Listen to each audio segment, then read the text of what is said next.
It is your prisonplanet.tv memberships that fund so much of what we do here in this operation. And then we're more than happy for the TV show after it's aired live, then be leaked out onto the web to tens of millions of people. That's our goal.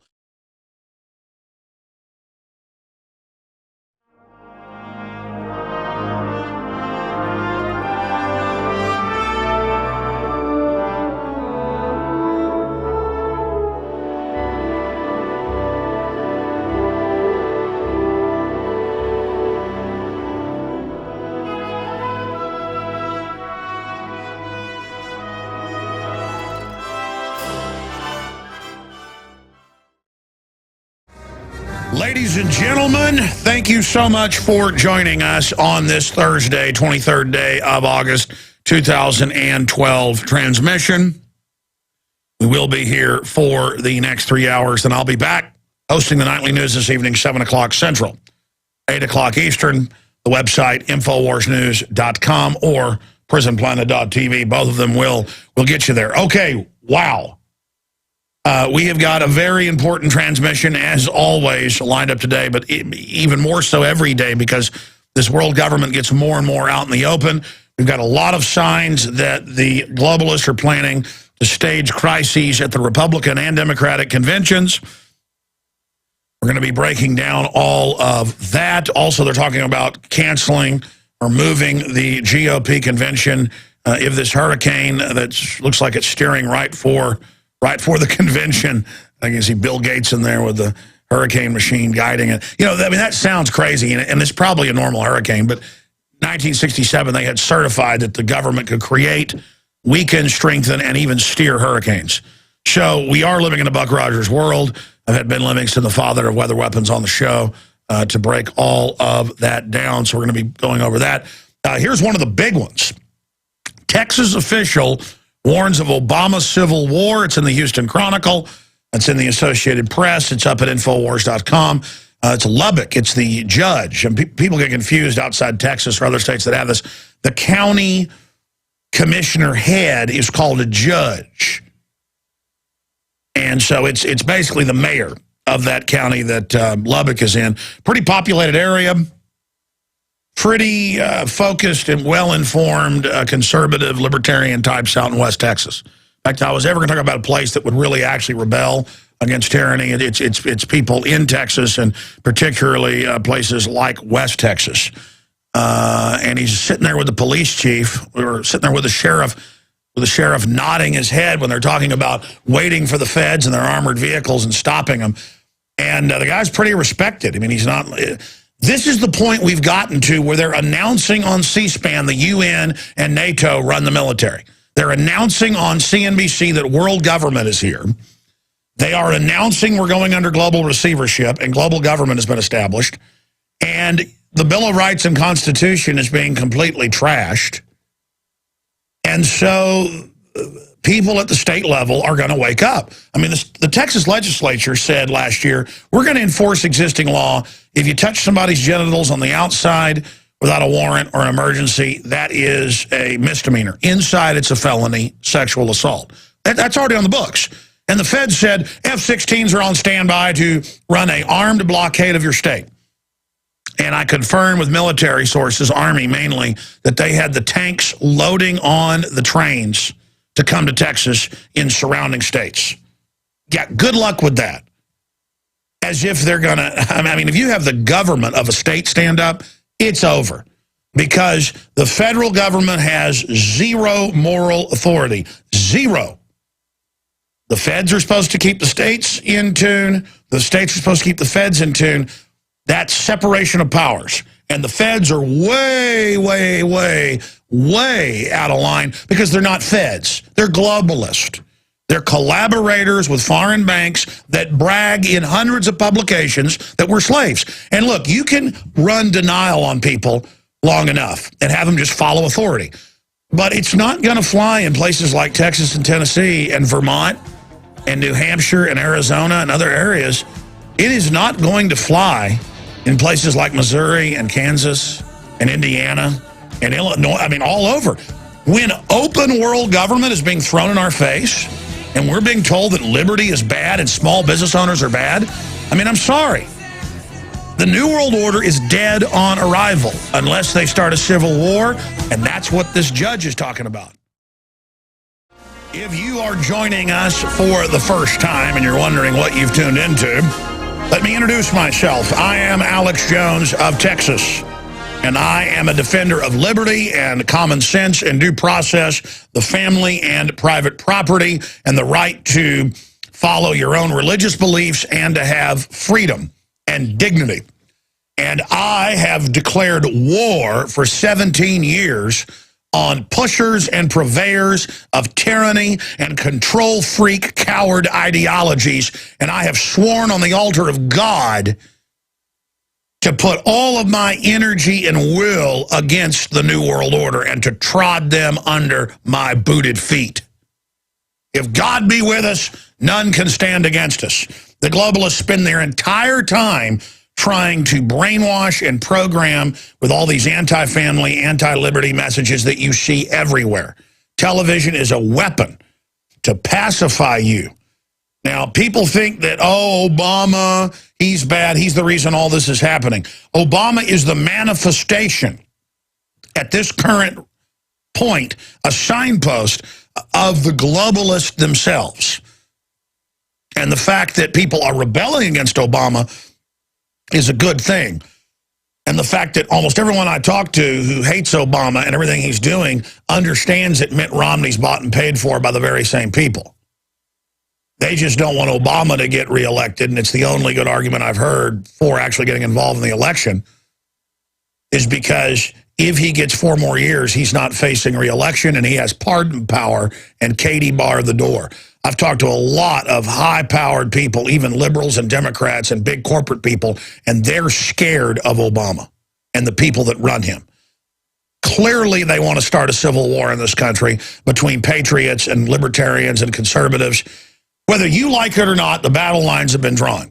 And if they see you as a libertarian or a conservative or a constitutionalist or a veteran, you are the enemy, period. Because the globalists manipulate both sides of the political fake spectrum, but the real ideology of their henchmen at the lower and mid and even upper levels is a socialist communist ideology.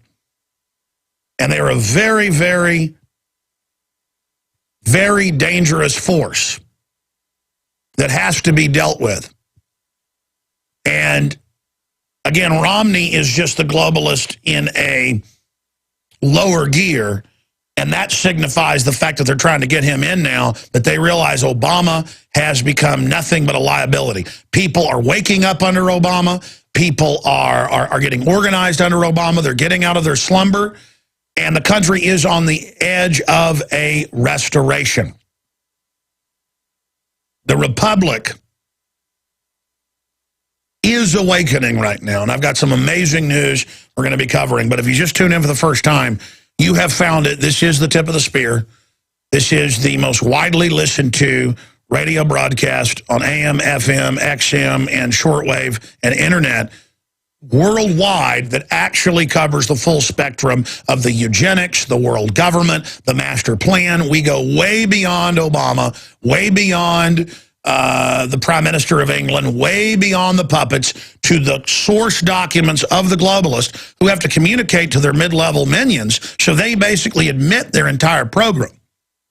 All you've got to do is take a little time out of watching sports and a little time out of strutting around and acting tough, and I'm talking to some of the new listeners out there, to actually realize you're under assault. I mean, I people watch, and I go hiking, and I go swimming.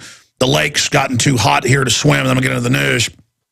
So I like to go to one of the big spring-fed areas, well, Barton Springs, and I watch guys, you know, that are big and muscular and obviously powerful, and I watch them kind of strutting around like they want to, you know, start a fight with somebody, and I kind of watch some of the lap lane swimmers who will, you know, kind of get out of kilter of where they're swimming and get over into where you're at, and you'll see them looking at you in their goggles. They're just going to run into you. They're going to play chicken with you. Adult men hyped up on testosterone, swimming in ice-cold water. That's not really ice-cold. It's spring, like 68 degrees, but it feels like icy. Are so wound up that they're ready to run into another man who potentially, you know, would break their nose.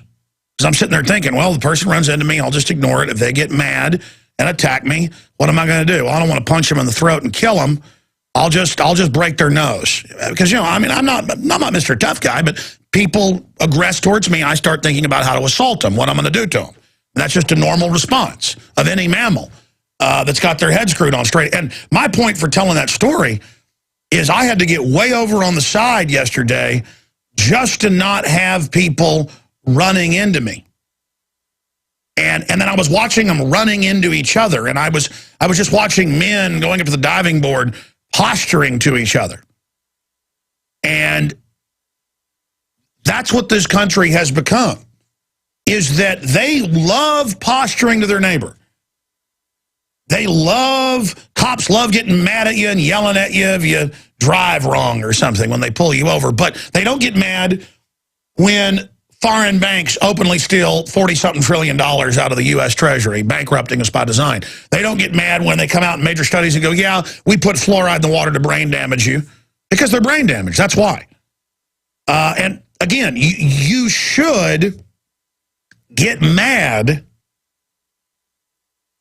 You should get angry about real assaults that are taking place. But again, we're given these cultural icons and these cultural images of what is acceptable to do. But I'm already digressing off. The point is, I see men who are either giving into being completely emasculated and castrated and kind of get into this jellyfish mode of talking and simpering voices and walking behind their wives and saying yes ma'am to them. I see that. The women look completely unhappy, but they're following the feminist liberal dream of basically a dead family. And now the feminists are, we hate you men, we just want to have kids without you. And that's being pushed as super fashionable. So you have that rotting on one end. And then on the other end, I actually aren't even mad at men strutting around with tattoos, acting tough, because that's at least a primitive level I can work with in the future.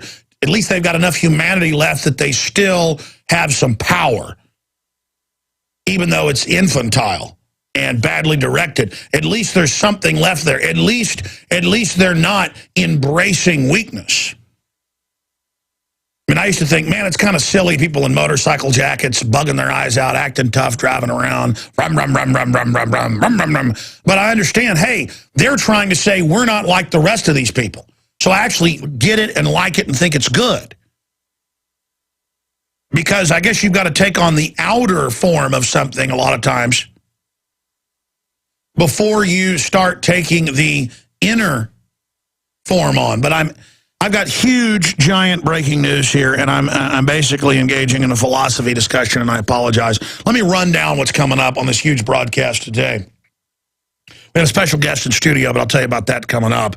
It's amazing what we've got coming up here on the broadcast. Truly incredible information. It is confirmed. BBC ran the footage. The New York Times wrote about it. There's multiple TV crew footage of it. The BBC removed the story and removed it because it is Al-Qaeda, jihadis, funded out of Saudi Arabia, torturing a man, going through people's family belongings, laughing at wedding photos, swimming in a family swimming pool, torturing the guy, and then making him suicide bomb a police checkpoint. And we're going to be playing that clip because it's censored by the BBC, but it backfired on the London Telegraph. Just put the video out now with their masthead on it saying, okay, well, you censored it. We're covering it. Paul Watson has a big article about it up at Infowars.com. I mentioned this yesterday, but I didn't read the article, and it's so big I will get into the article itself today. It's linked on the right-hand side, third story down at drudgereport.com. That's drudgereport.com. But also up at Infowars.com is where it originates from. TSA rifles through bags, conducts pat-downs at Paul Ryan event. Government agents moving out of airports into the streets. Big article. I'm going to be covering that. And then, of course, our top story here today, because this signifies that we could really turn the corner in a lot of ways, because I'm talking to military, I'm talking to police, I'm talking to county judges, I'm talking to state judges, current ones. I've talked to Congress people off air. I've talked to state senators on air. And this is the reason he's saying this, and local Fox News, Fox 34 in Lubbock took it serious, because the county judge, again, is like it's the mayor of the county. It's like a selectman of the county. But Texas judge preparing for civil war of Obama reelected. Well, really, it should be Texas judge preparing for American resistance to globalist takeover. And again, as more and more people just come out and say what it is, this is where we're going to have the victory. The enemy would tell police world government doesn't exist, foreign banks running a world government doesn't exist, derivatives that are going to bring it down don't exist. There's countless books, videos made predicting all this. The police were shown it as intelligence files to look out for us. So the police have basically, in the intelligence units and the SWAT teams and everything, they've all seen this stuff, and they're like, well, all that is exactly coming true. So their own propaganda. Here's an example. Going back 15 years ago, Marines would show my first films, and Army as well. Some of them were like, producers I had, brothers and others. I mean, I had countless stories of these where I was personally told it and shown letters where they would get them up and say, Alex Jones videos are being given out. You will get in trouble, and you'll get extra duties if you're caught with it, and then the second time worse. I've been told to tell you this by the colonel. By the way, there's a stack of the videos right here.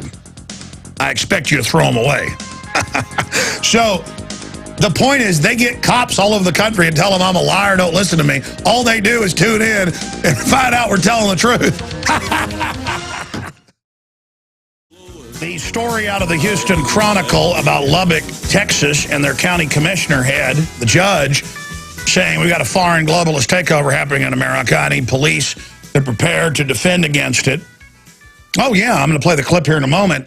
That's now a national story, and that's going to get everybody talking. This guy just had the courage to say what everybody who actually cares about freedom already knows.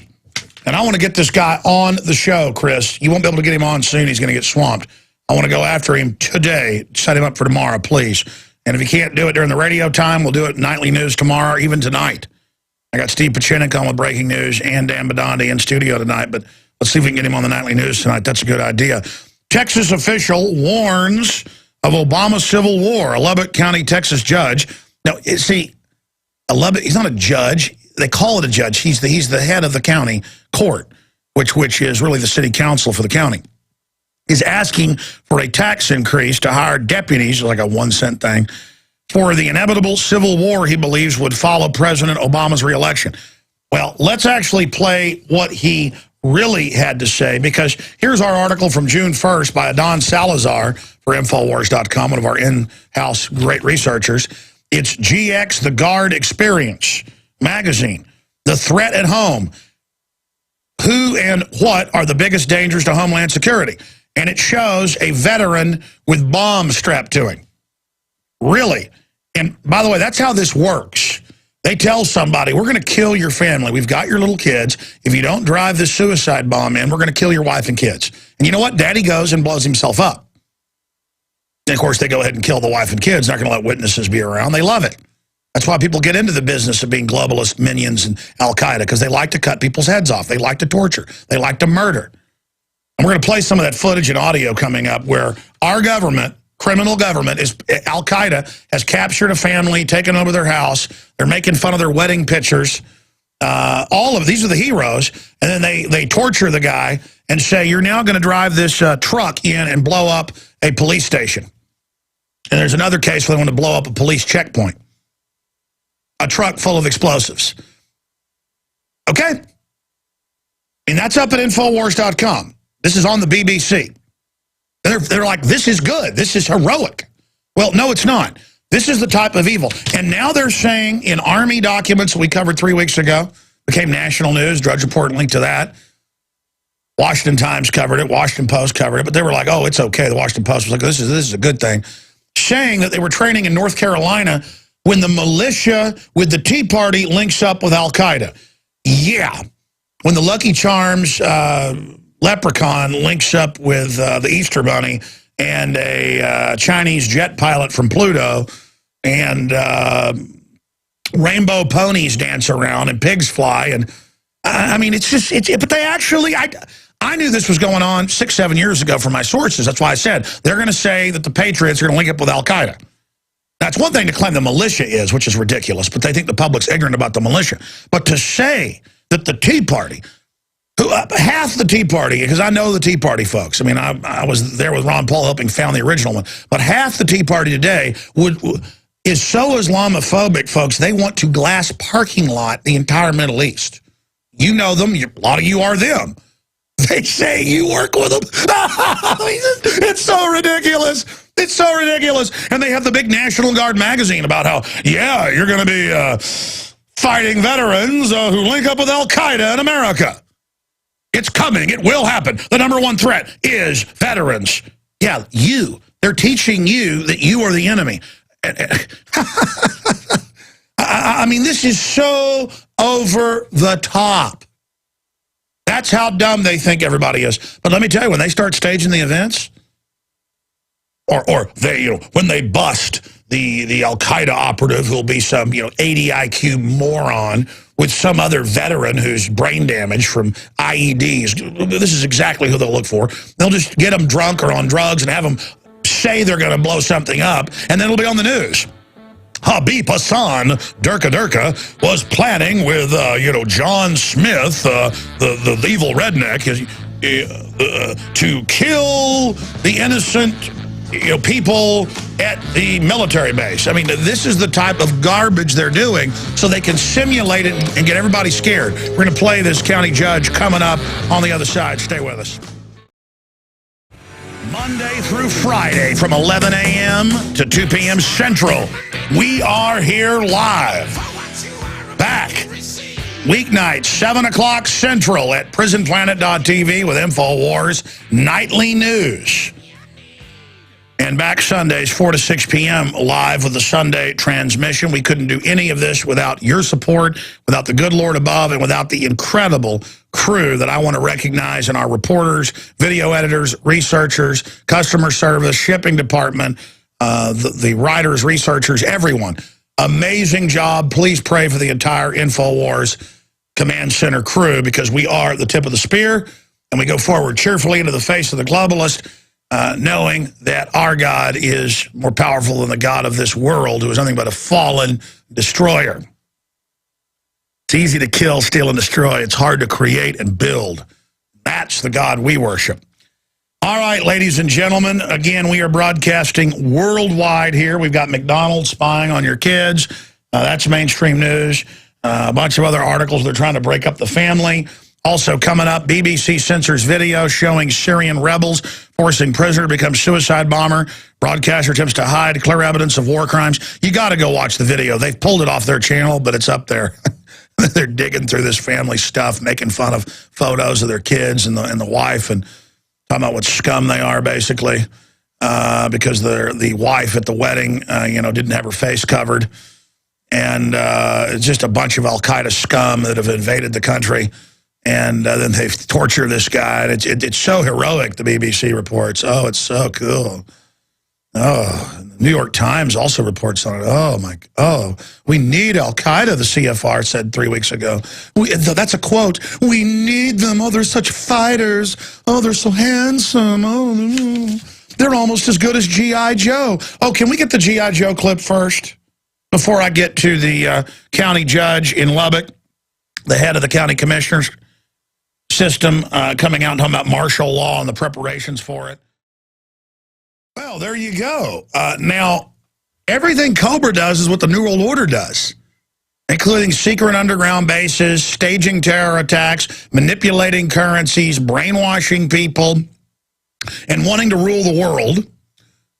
And you got to face it, our military that's committing suicide at record numbers knows that they basically serve, for all intents and purposes, Cobra. Isn't that interesting? You've got Destro, the international arms dealer. That's the New World Order. Everything we're taught about Cobra. I am Cobra Commander. Whenever I did the Cobra Commander skit and interviewed myself, people thought that I'd had a voice changer or had an actor. No, that's me. I've done national voice talent, folks. I can basically be a mockingbird if I want to. I'm not bragging. I just want people saying it's not my voice. I am the leader. I am Cobra Commander. Anyways, also the voice of Starscream. Did you ever notice that? No, Megatron, I will be the leader. See? Thank you for joining us. Got to have a little bit of fun here occasionally, ladies and gentlemen, because this is the Info War. And I am here trying to rally people to awaken to that and defeat the globalist. All right, let's get serious here. This is good news and bad news. The media doesn't know what to do because this is a respected, long-time county judge. That's basically the mayor of the county. You don't live in Texas. And it's a very populous, about the most populous West Texas town, Lubbock.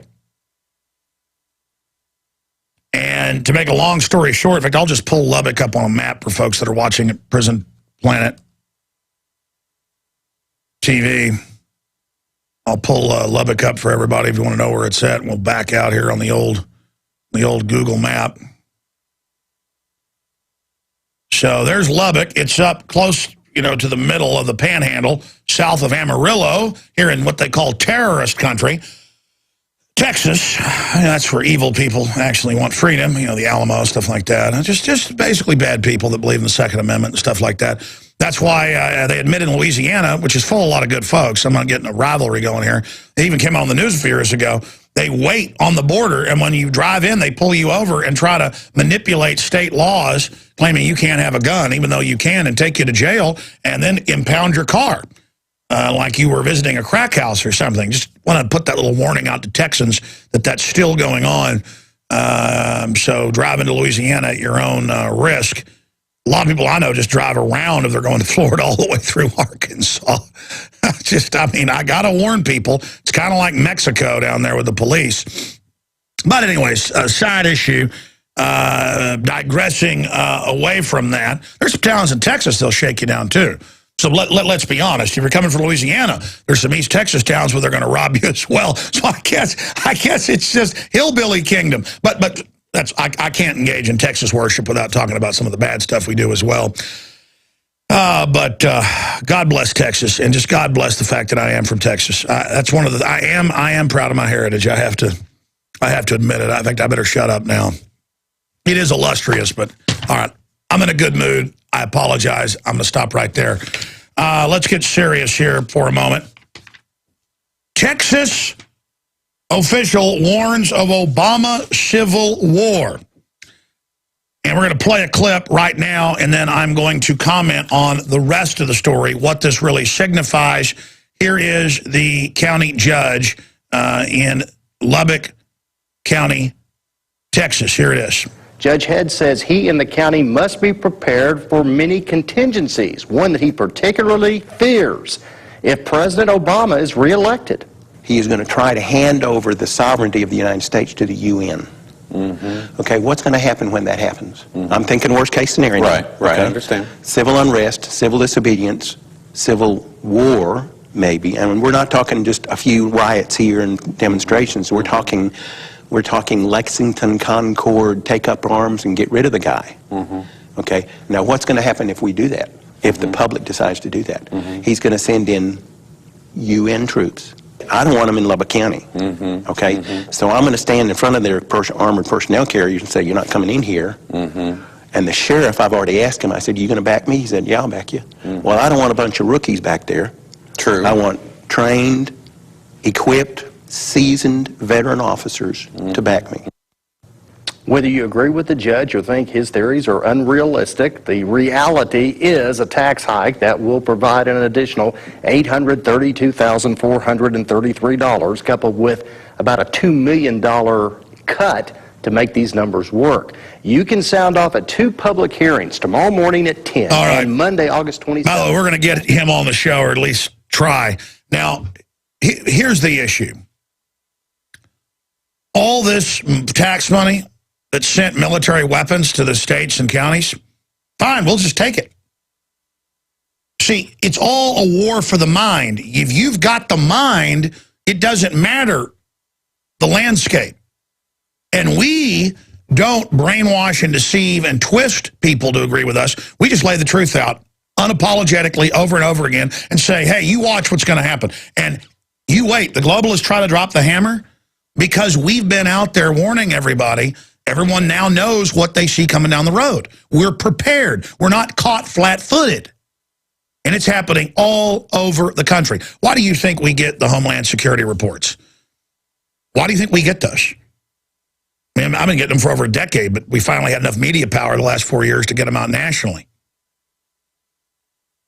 They say veterans, gun owners, libertarians, conservatives. I've got New York Times articles from 3-4 years ago where it shows the Boy Scouts. When I first reported on this a decade ago, no one believed me, even though I had the witnesses. They're training Boy Scouts nationwide in the Explorer Scout, 14 and up, that they will face veterans in gun confiscation, and they do door-to-door drills taking the guns. I mean, that's in the New York Times. Headline, Scouts trained to fight terrorists and more. And it's got more than, 20 photos or so? We've shown it to you probably 100 times. And it shows them, if you click on the New York Times article itself, we also have it mirrored up at Infowars.com to be able to analyze it, taking on veterans. Okay, so you've always been the target. It's always been the plan. The foreign bankers run Al-Qaeda. When we say 9/11's an inside job, we're saying criminal global cartels helped organize what transpired as a pretext to set up Homeland Security that would then be used against America. Now, Lord Vader will provide us with the location of the rebel fortress by the time this station is operational. We will then crush the rebellion with one swift stroke. I think Governor Talk is correct. Anyways, the point is that the globalists are the ones who are the usurpers. They are the revolutionaries. And most revolutions are not to bring freedom. This is a criminal group that is trying to overthrow our republic. They're illegitimate, 110%.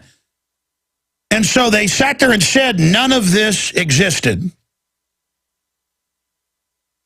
And that's backfiring on them. They sat there and said, there's no world government. It's not run by mega banks, and they're not going to implode the world economy and then, shut off your power. There's no such thing as Agenda 21. Now it's all happening. People are like, wow, this is really, everything Alex Jones said is happening exactly as he said it would. Well, yeah, I mean, they got public white papers. I mean, I'm reading their plans. It'd be like if I had the coach's playbook and I was in all their meetings and then I'm now the other team and I know exactly what they're going to do. I know all the hand signs, all of it. This is not believe Alex Jones. See, they count on you just to believe, oh, I believe Obama, he reads off a teleprompter good, or I believe Romney because he reads off a teleprompter good. He has a nice-looking suit. No. You don't believe Alex Jones. You type in to a search engine, startpage.com or Google or whatever, you type in Army Field Manual Internment Camps for Americans, and you will be on the Army.mil site. It won't be Alex Jones. It's there, okay? It's there. It's the equivalent of habeas corpus. Show me the crime. Show me the body. I'm saying dig in that backyard, you're going to dig up bodies. You dig, they're there. Like, these bodies aren't even 5 feet under the ground. They're on the surface, laying there. This is just waiting for you to go discover this. Waiting for you to realize the treason. And are we just going to sit there and let the big government buildings and the F-16s all intimidate us? Those are all being flown by Americans, by people that love freedom on average, until the drones are in place. See, that's what the globalists are racing, announcing they're going to start putting robots on the streets, even primitive ones, that basically just have cameras and weapons on them to acclimate you, because they cannot count on their own people anymore. That's why TSA is now trying to hire outright criminals. Oh, they run the background check all right to make sure they're a criminal. You see, tyranny rots very quickly. Once you get to a certain point, you go downhill 3 or 4 times faster than you were just a second ago. You start racing, and we're now hitting that racing point. But we're seeing the immune system kick in, because everybody I know, successful in business, in literature, in art, in you name it. A lot of amazing people live in Austin that I get to meet and know over the years. They are all, not just intellectually, but in their gut, just running around in circles trying to do something right now. Because they know, everybody knows in their gut.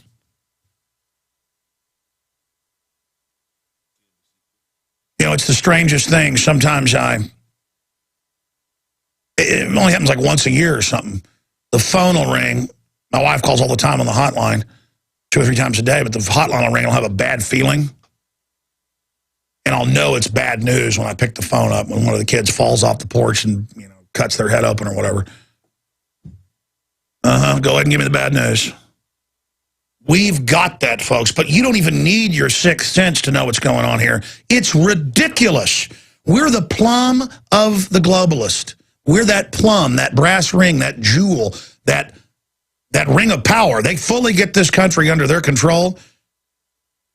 The world better look out, because they plan to use us as a battering ram against every other nation. Whether that nation be good or bad, it doesn't matter. We are now a captured system. And now they're telling us torture is good and secret arrest is good. And yeah, we are spying on you without warrants. And you know what? It isn't Al-Qaeda. It's good old boys that are the terrorists. It's happening. It's happening right now. And it's time to have a gut check. Hundreds of publications brag that we've been captured by foreign banks. And so it's not just me saying this. Under law, under organic common law, under our Constitution, under international law, we have right to revolt. But I say don't play into their hands a physical confrontation, because most people are just dumbed down zombies following a brainwashing template. The fight is in the info war. That's why the globalists want to kick off a physical conflict, because we're going to have a velvet revolution here of ideas if we continue on this trajectory. We're winning. The churches are government run, telling you it's the end of the world, and they tell the New Agers it's 2012, so everybody stands down in the takeover. But our forebears didn't stand down. We're not going to stand down. And even if it was the end of the world, God isn't going to let you into those pearly gates, I will assure you, if you didn't stand against evil while you were here. This is a test. Make no mistake. And you better be worried about your eternal soul. And if atheists, I see your comments on YouTube, get mad by that. Give me a break. Okay, I got my faith. I'm not getting in the way of what you believe in.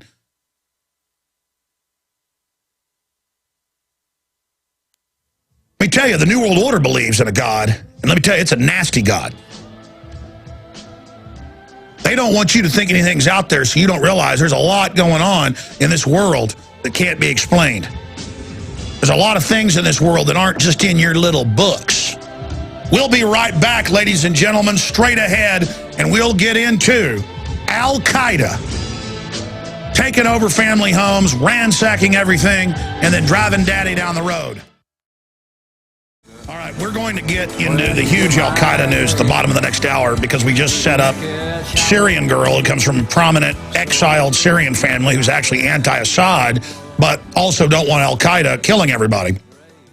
And everything she's been covering the last 8 months has been proven completely documented, and they're getting ready for a staged chemical false flag to blame it on Assad. And again, we're not saying Assad's good, but he's an angel compared to Al-Qaeda, a veritable angel. He's an angel compared to his dad. Even Steve Pachenik, who was arrested by his dad, has said that on the show. Steve Pachenik, who head of Black Ops, State Department over the CIA. By the way, he's going to be on the show. I know some of you don't like him. I understand that. The point is, he's a really interesting, serious, deep-level person, deep inside the secret state, who comes on this show so we can learn a lot from him. Even though, obviously, when he's on, he's got an agenda. We'd be fools not to know that. It's just important to talk and to learn things. That's what we do. We learn things by what questions people don't answer or how they answer them.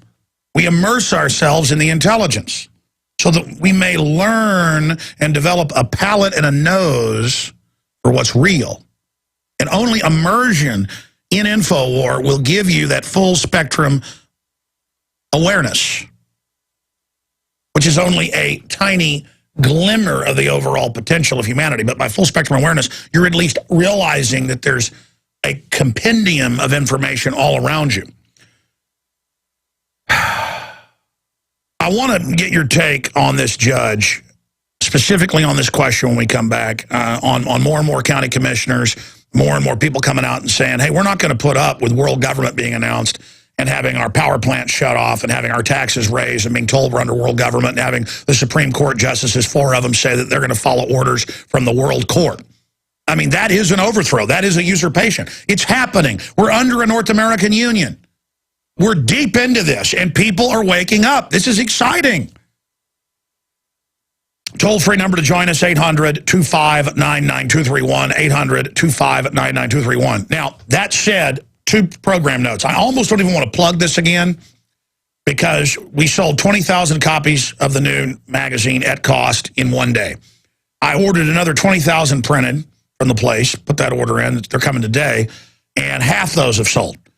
So if you want to get the InfoWars magazine Financial Collapse Edition, sign up at Infowars.com/newsletter. And we will send it back out again today, but so our regular readers don't get mad at the same email. In our regular news blast with other new news, we'll have a link in there for you to be able to read it online for free, the digital copy. But you can still right now order copies. If you get your order in quick, as fast as they're going, they may be sold out today at InfoWarsShop.com. Order them in 10, 20, 50, and 100 packs.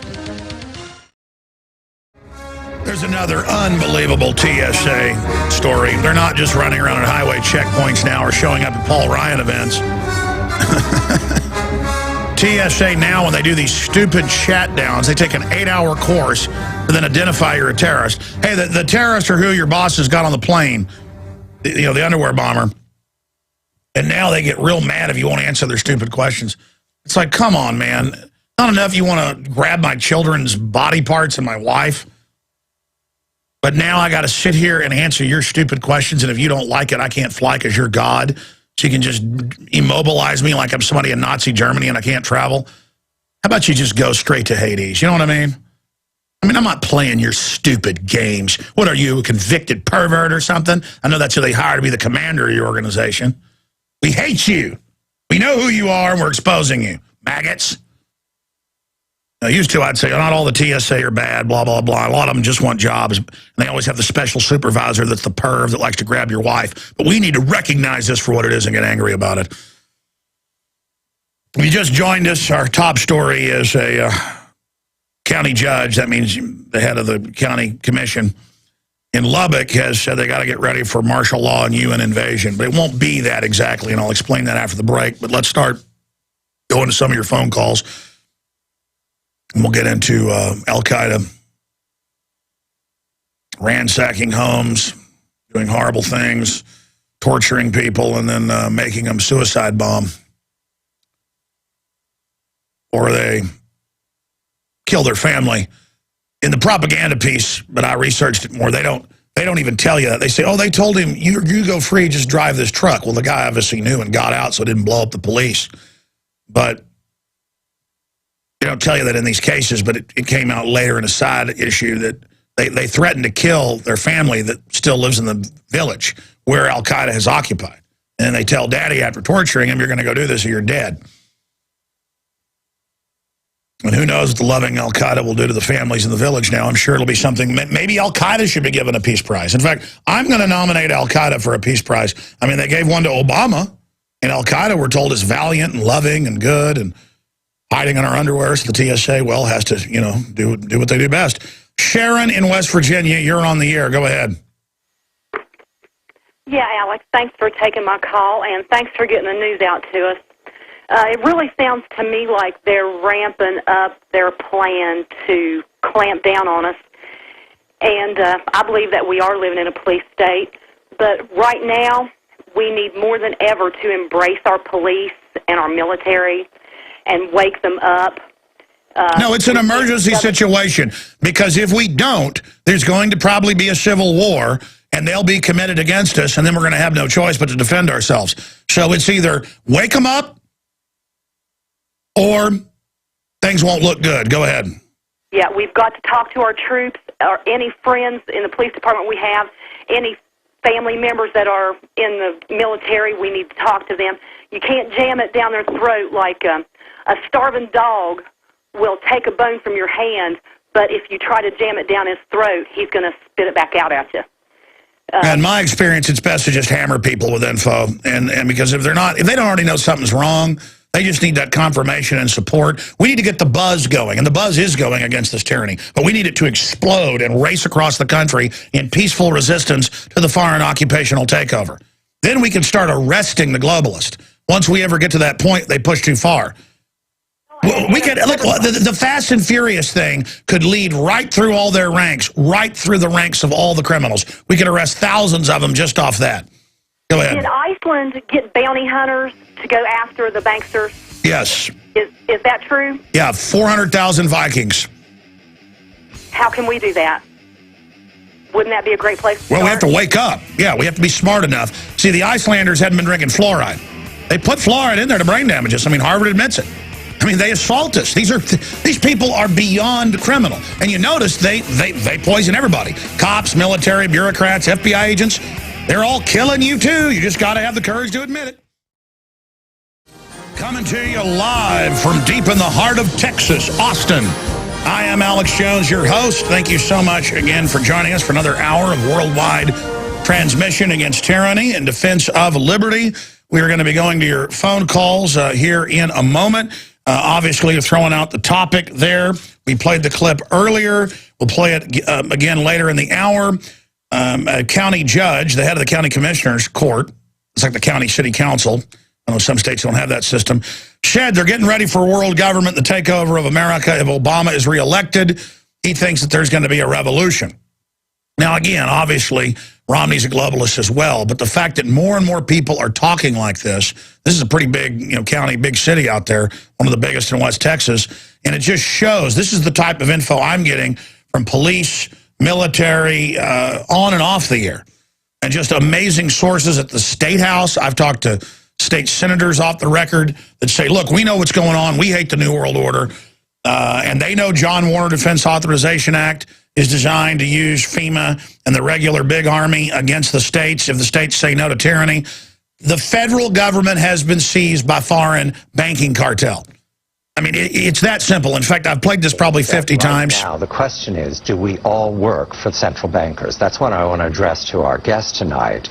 Is this global governance at last? Is it one world, the central bankers in charge? Jim Urio, you say we've got some downside here, a correction in the markets. Fine. But aren't we all just living and dying for what the central banks do? Aren't we all just counting on the fact that there's a Bernanke put and that we won't go any lower than, say, 5% down from here? Of course we are, because if we look at the economic data, there's nothing to get excited about in that. So yesterday we saw some reluctance. And they go on through the other four guests saying we're under foreign banks. Here's how they took over. Hey, you got to congratulate how good they were at taking over. Yeah. Would you be mad if the Russians were doing this? Yeah, you'd be up in arms today. Would you be mad at the Chinese? Yeah, you'd be up in arms today. Would you be mad if the Germans did this? Yeah, you'd be up in arms. If Mexico could do this, you'd be up in arms. We don't need to get up in arms. We don't want to get up in arms. We need to stop falling back that, oh, we're just going to wait and, we're going to wait till they try to march down our street, and then when the UN comes down our road, our police are going to fight with them. They're not going to come in blue helmets. That's why they've unified our military with the UN with dark blue berets and black berets, mainly black berets. They're unifying the command structure. They're unifying the police codes. They're trying to head this off by federalizing the police right now. They're giving police, if they're special and in the right units, but soon it'll be all of them, little federal ID cards. It's all happening. The federal government got taken over. This is elementary. The federal government got taken over. And I know you know this as regular listeners, but we've got to go talk to our neighbors like they're 5 years old and go, let me explain what happened. Foreign mega banks, the ones that brag they've conquered the world. Here's a free InfoWars magazine that has all their quotes in an article called Bankers Have Conquered the United States. Here's links to the videos where they say it. They explain how they created 1,500 trillion in fake paper, had government sign on to the debt that isn't even our debt to hold us hostage, and then their agenda is called Agenda 21, which means total takeover of society and turning us into poor prisoners, basically. In their words, they call it a prison planet. That's why at prisonplanet.com. They say we need to go to a Chinese-style control system, a prison planet. So we fight the prison planet with the info war. And here we are now, and they're getting ready to really implode the economy, but they don't want to do it until they think everyone is prepared for it. And then they can pose as the saviors in the reorganization of the country. More than half the nation in their official UN maps, we just showed one on screen, will be off limits. These maps were shown in Congress in 1993. We can put those back on screen. Core reserves, little or no human use. Buffer zones, highly regulated use.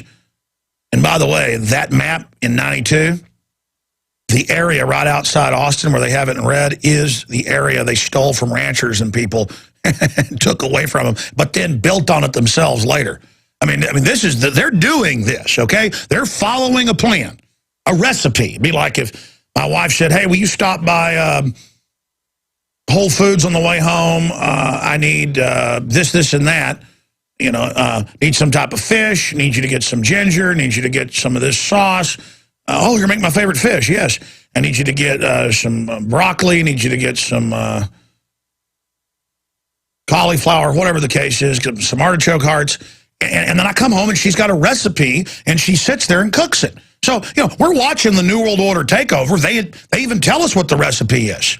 Cut off the resources, pose as saviors, get everybody fighting with each other on racial and religious issues while the corporate banksters rule over us and shut down our economy in phases while posing as saviors so a bunch of mega monopoly corporations can take over who are anti-free market.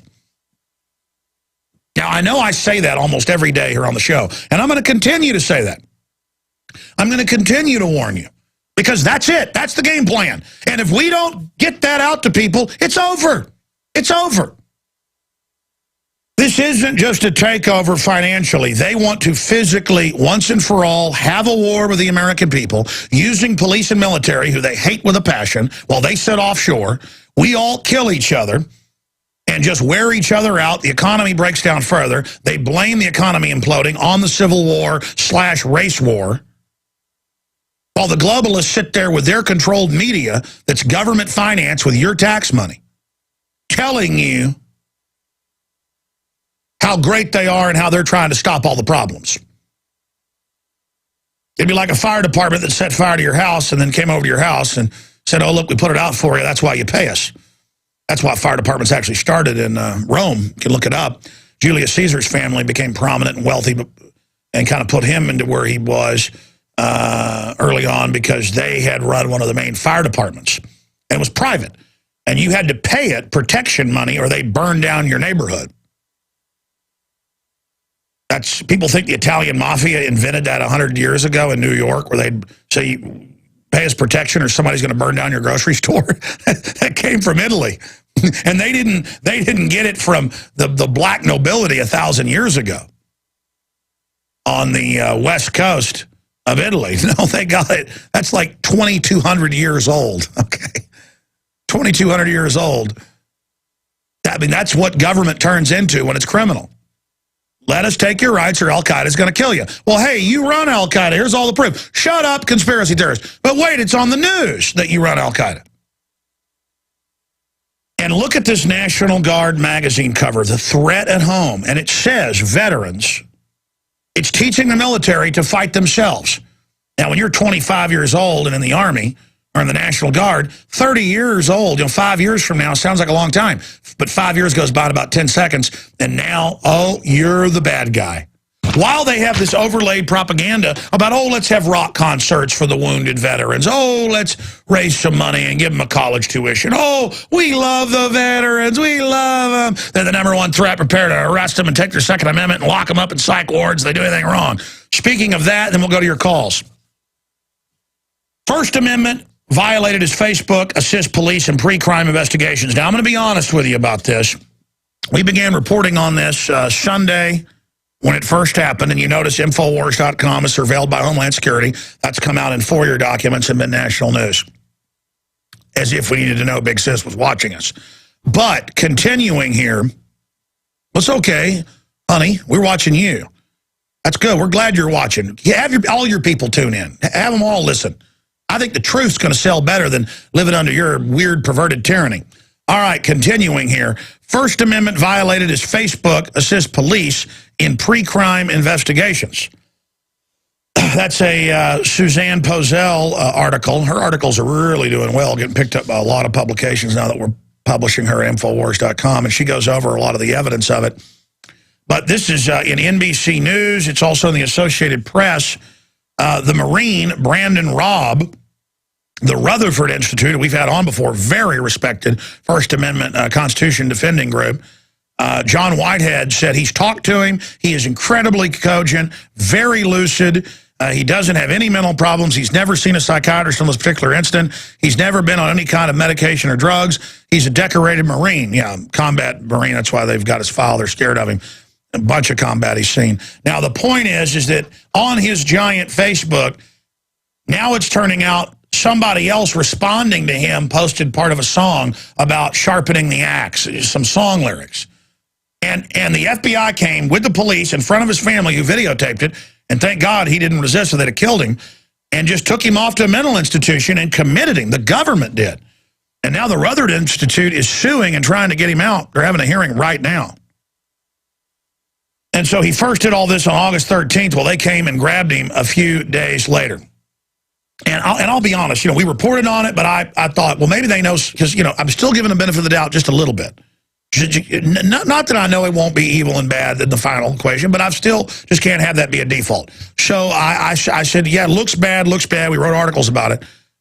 Then we started learning other talk show hosting people that we've had articles at InfoWars about. You've heard it here on the show, who say things even milder, like the hammer's coming down, I'm buying more guns to protect myself. They come and grab them, psychiatrically commit them, take their guns.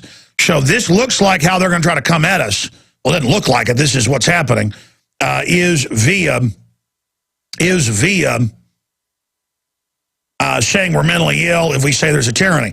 And the one reason they said the fact that he believed the government stages terror attacks is a sign of mental illness. That was in the court filings. Now we're now getting all the court filings that he's crazy. He thinks the government stages stuff. ABC News, Reuters, AP, Gulf of Tonkin, USS Liberty, Operation Ajax.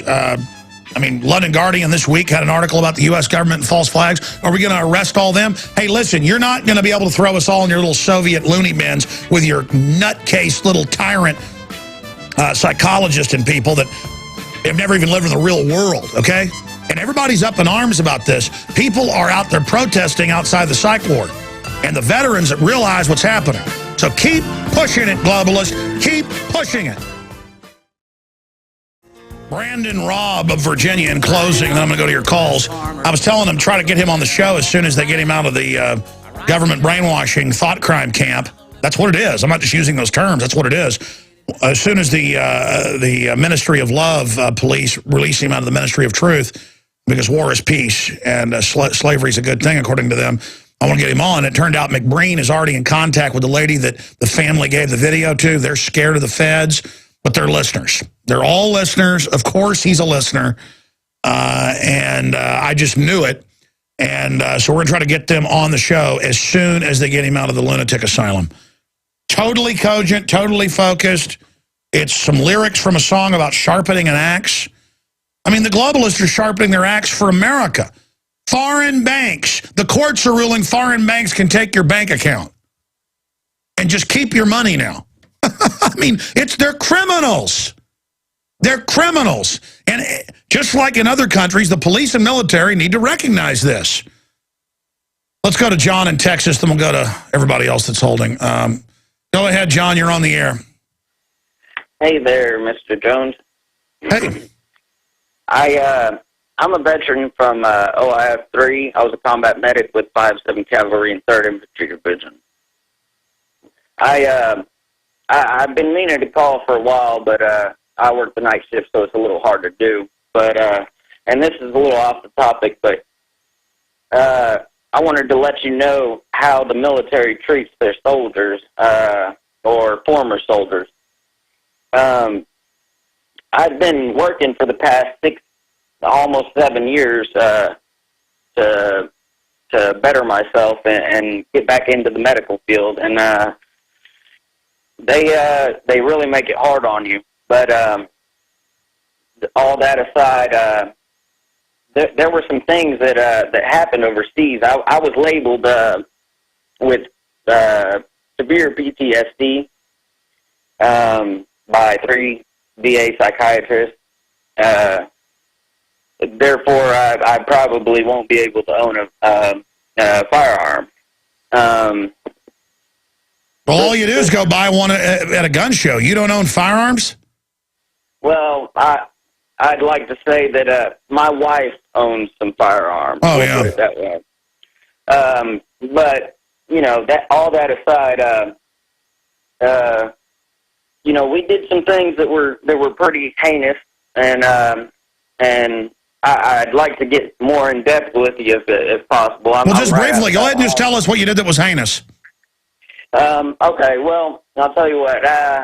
When I was in Iraq, I had asked for time off. My fiance was cheating on me with my best friend. My dad was putting me in 17 grand worth of debt, as well as I was having some severe nightmares and stuff like that on my 4 hours off. We were doing 20 hours on and 7 days a week. What happened was I wound up using some morphine, and I have a VA psychiatrist saying that it was self-medication.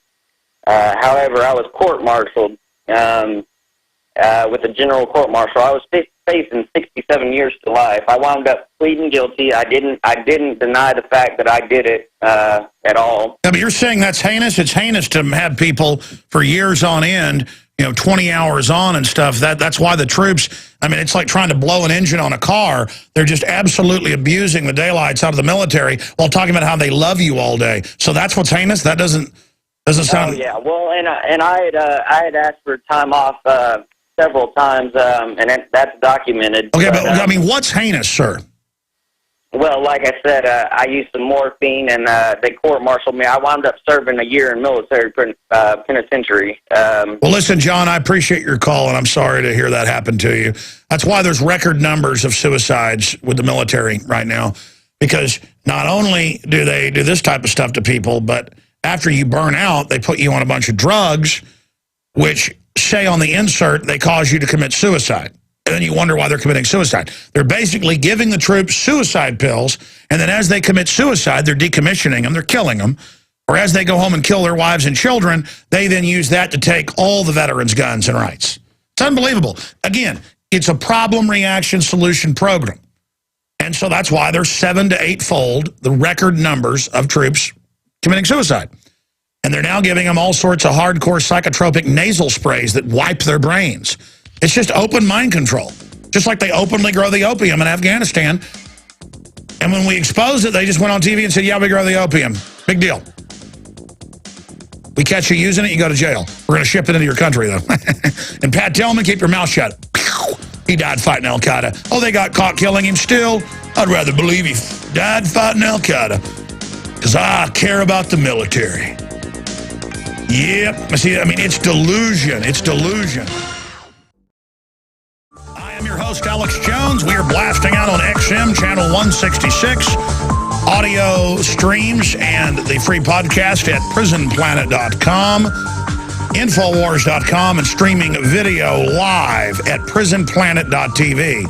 Not just for the live 3-hour radio show, but the extensive, sometimes 3-hour long, with incredible guests and information, nightly news, 7 o'clock Central, 8 o'clock Eastern, prisonplanet.tv. Now, I will, after Syrian Girl leaves us, get to Tim and get to Julio and get to Ben and Diane and others. You know, I was asking listeners, what do you think of the judge coming out in Lubbock, the head of the county commission? It's called a judge here in Texas, and saying, you know, they're gearing up for martial law, for a foreign New World Order takeover, and I need 7 more deputies just to deal with that there in the county. Just to deal with preparations for that. And going on Fox News locally and talking about it. And no one called in to comment on that. You know, we don't always just have open phones. Sometimes I say, here's the topic, I want to get your view on that. Because it's almost just like a free-for-all from every angle. You know, I want to be able just to shoot the breeze with everybody, but I just can't sit here while all this is going on and just go down rabbit trails. That said, we're going to be going to your calls. I hope it's on that subject or something dealing with the mainstream media admitting we're on the edge of financial collapse, all these foreign armies, you know, lining up on borders with each other, just all of the destabilization that we're seeing take place. I mean, this is the big issue. This is what we have to focus on. Now, coming up, we have a bunch of new TSA news. TSA swabbing flyers' hands for explosives during chat-downs. Now they're showing up on the streets. TSA rifling through bags and conducts pat-downs at Paul Ryan event. We're going to be getting more into that report. That's from last night. It's now scrolled off InfoWars main page. That's why it's important to click the breaking news link, because that's a menu of all the stories of the day and yesterday. And there's another link that's top stories, that's stuff out of the featured news. So those links up there at the top are absolutely essential. I hear people on other talk shows going, Alex isn't covering this or that. Yeah, we are. It's just there's so much news, it's scrolling off the page. So those links are absolutely essential. Also, our top stories go out on Real Alex Jones on Twitter. Be sure and follow that. On our Facebook, one of our Facebooks. We've got about 1 million members total on all our different Facebooks. We need to consolidate those somehow. But all of that said, I've got other important news. They're gearing up for, it looks like, provocateur actions at the RNC in Tampa, which may be canceled because of the hurricane steering perfectly towards it. So we're going to be going over all of that. And we're also going to be, here in just a moment, obviously getting into one of our top stories today. BBC censors video showing Syrian rebels forcing prisoner to become suicide bomber. This is chilling video and audio. If you're a radio listener, go to Infowars.com. It's embedded in the article. The BBC has pulled this, but we have a copy of it. So does the Daily Telegraph there in England. This is big. This is big. Because, yeah, everybody knows the West runs al-Qaeda now.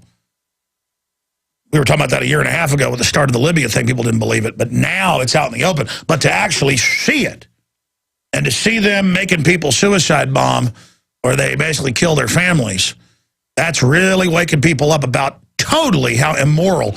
The ruling class is beyond not caring and being Machiavelli. They enjoy it. We're going to her here in just a moment. She's under the weather, but she's still willing to come on the show, and we're honored to have her. First off, though, I have pulled the trigger on this. We cannot print more because our shipping department cannot handle it.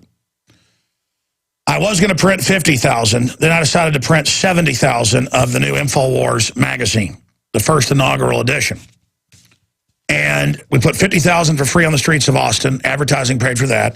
The others, we hope, selling at cost, you know, would pay for it. I miscalculated, and we're selling them when we counted our crew and you know, all that. I was losing money on it, so I went up a few dollars on the bulk orders. So it's really at cost. We actually did the numbers. I just kind of guesstimated it and got it wrong. But we sold 30,000 in the last 36 hours or so. 30,000 copies. There are 10,000 copies left as of the start of the show. I got to go check. So if you want to get the inaugural first edition, I'm not printing anymore because I can't ship them all out. Okay, we just aren't set up for that. We're going to get a separate shipping department or a company to do it if this continues to take off like this. Because, I mean, they're in there working 15 hours a day right now just trying to get these out. And we will get them out. We'll probably be about a week behind. The point is you can get an e-copy for free. It's digital. The links all work. It's almost just as cool or cooler in a way than the print at Infowars.com/newsletter. So sign up there for free. Sign up there for free. And we will send you that along with the daily news alerts and all the rest of it. We'll resend it out again today and in the news blast. They're going to send out this afternoon. There'll be a link in there. You'll have to look for it because we're not going to send out a whole other email with it again or it'll irritate people if it's just the same one again. Probably won't irritate them, but whatever. We're going to send out a news alert this afternoon. It'll have a link in there again if you missed it.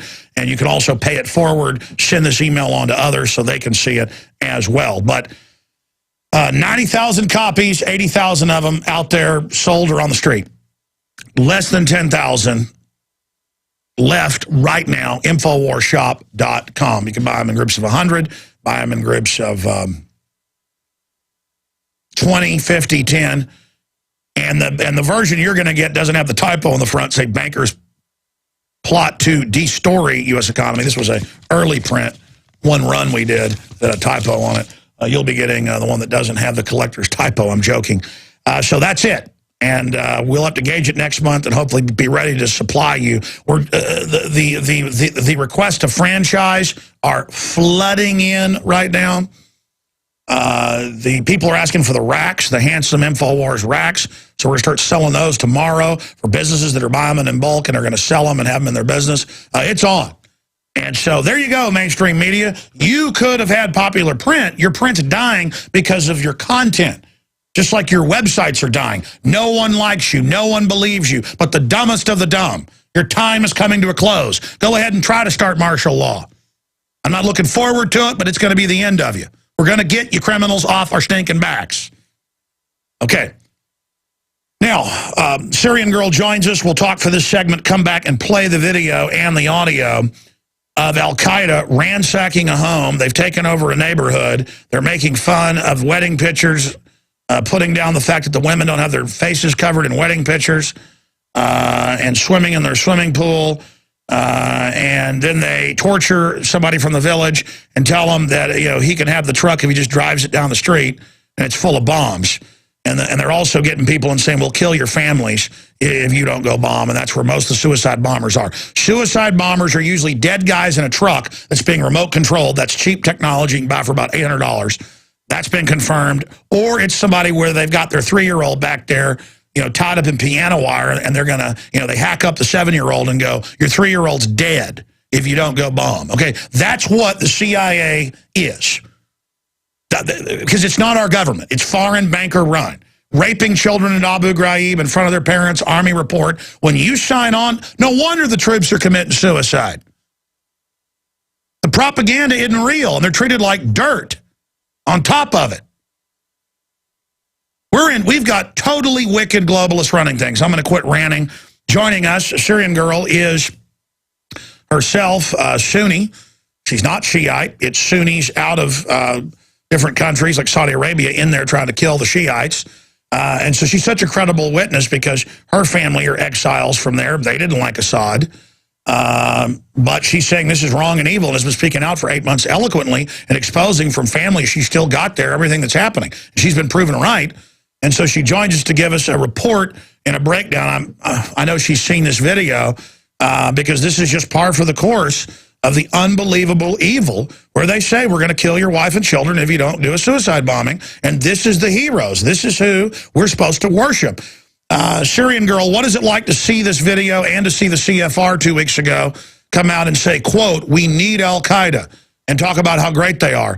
Is it hurtful to see Al-Qaeda killing people? Of course it's hurtful to see Al-Qaeda killing people. And, it's when I look at what's happening in Syria, I can't believe that this is Syria I'm looking at, because it's totally different to what we're used to. I know that the Middle East is perceived as this violent place, and these sort of things are sort of common for us, but it's really not. And we're used to having a nice, peaceful life in Syria. Maybe we're not rich, but at the end of the day, we have our families, we have the tomorrow. But what they've taken away is tomorrow for us. And these horrors that are happening is just not just shocking for the world, but it's shocking to a Syrian as well to see it. And the fact that these Al-Qaeda guys, they've taken tactics that we've seen before. So what happened with this video that the BBC took down from their website, that's now available on my YouTube channel? They took this man, they tortured him, got him to admit something about being pro-regime or with the fighting alongside the regime. And you could see all the bruises on him. And then they put him in a truck and they drove him to another truck full of explosives. But what they told him was that if he drove this truck to an army checkpoint, that his dad was waiting for him there and that he would be released. But as a matter of fact, he didn't realize, he didn't even know that the truck had explosives in it. And they were going to detonate it once he reached the checkpoint. But the detonator didn't work. And the New York Times video, the original video, It's all there, and I think it actually got taken down as well from the website. I just heard a tweet. No, that's right. I was just noticing the New York Times has now pulled it. BBC has pulled it. This is really backfiring on them big time right now. The loving Al-Qaeda, making fun of the wedding photos, torturing the guy, all of it. In fact, do you want to air it now and come back from break and comment on it? Sure.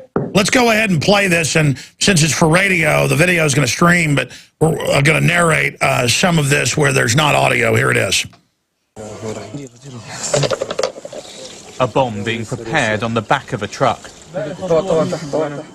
The target, a nearby Syrian government checkpoint at the entrance of the city of Aleppo. This video was shot by reporters for the New York Times, who spent 5 days with a group that fights under the banner of the Free Syrian Army.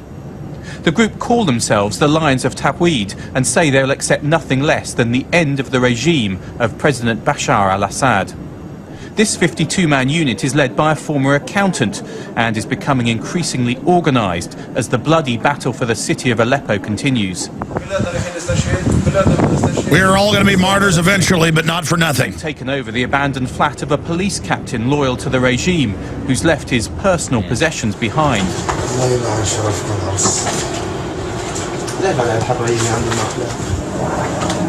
As well as the family photos, they're also enjoying the luxuries he once had.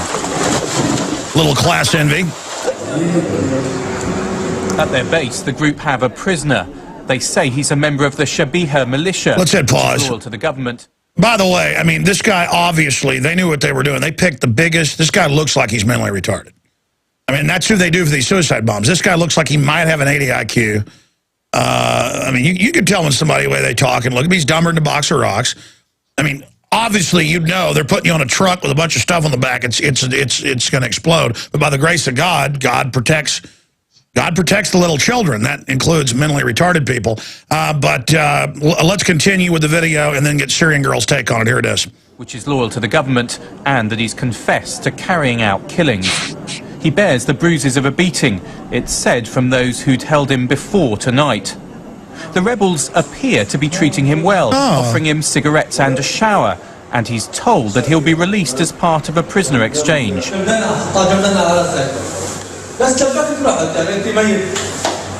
Blindfolded, he's driven towards the city. He's told all he'll have to do is drive the truck towards a government checkpoint. What he doesn't know is the truck is the one that's been rigged with a 300-kilo bomb. The rebel fighters intend to detonate it remotely when he approaches the checkpoint. He's being tricked into being an unwitting suicide bomber. But the fighters return disappointed. When they pressed the detonator, the bomb failed to explode. The New York Times journalists who filmed all of this say that at the time they were not aware of the rebels' intentions. Oh yeah, right. Using prisoners as suicide bombers would certainly be considered a war crime. And whilst those opposing President Assad have said they respect the rights of prisoners, this video shows what some rebel fighters are willing to do. Gordon Carrera, BBC News. Now, the BBC's pulled it, New York Times is pulling it, and early on, the New York Times was quite proud of this. This was some wonderful jihading that they were showing us, but now they get, like when they say they're torturing people, including their kids, like, we're supposed to like that. We're like, we don't like that. They go, oh, we'll arrest those we ordered to do it then. But it just shows the absolute depths of immorality and wickedness seizing control. But we see the footage where they're throwing families off buildings, murdering people, burning up, blowing up churches, which really makes Obama's people happy. What do you make of this new footage? Why do you think they were so proud of it at first? They thought we'd love it. I think that they showed the fact that they're organized, and the fact that they're actually taking over houses and they're controlling these areas.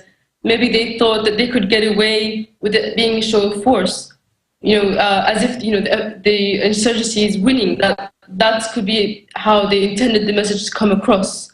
But on the other hand, it could have just been a mistake. And once the editors saw the backlash, they quickly took it down. Perhaps they didn't realize that people are not that brainwashed. They realize when a war crime is being committed. So I just wanted to say as well that this is not new. It's not a new tactic. In Iraq, many times cars had been found with booby-trapped bombs in the trunk of the car, and it didn't go off because it was found previously. And that's how these things were done. That's been confirmed. They were doing that in Iran, where they put the bomb in somebody else's car that they knew was going into a ministry. And then they say that person's a suicide bomber when it blows up. Exactly. And there was another video actually released from Syria where they have this guy, they have him make a video talking about suicide. But in fact, because he's been kidnapped, he explodes himself and takes them with him. So again, this video is also on my YouTube channel because he's obviously going to be killed anyway. That's the way to do it. Yeah, you strap me with suicide bombs, I'm going to blow you up. I'm not going to go blow up some police. We'll be right back, ladies and gentlemen. On the other side, we're going to talk about what Syrian Girl predicted 3 weeks ago. They're now saying Assad's going to use chemical weapons, so here comes the Peace Prize president with bombs. By the way, Infowars.com and PrisonPlanet.com are funded by our sponsors, and you clicking on them. And the sites are maxed out. We sell as much advertising as we have traffic. They're basically sold out. But we need to raise funds in other areas. There's a lot of areas we haven't monetized,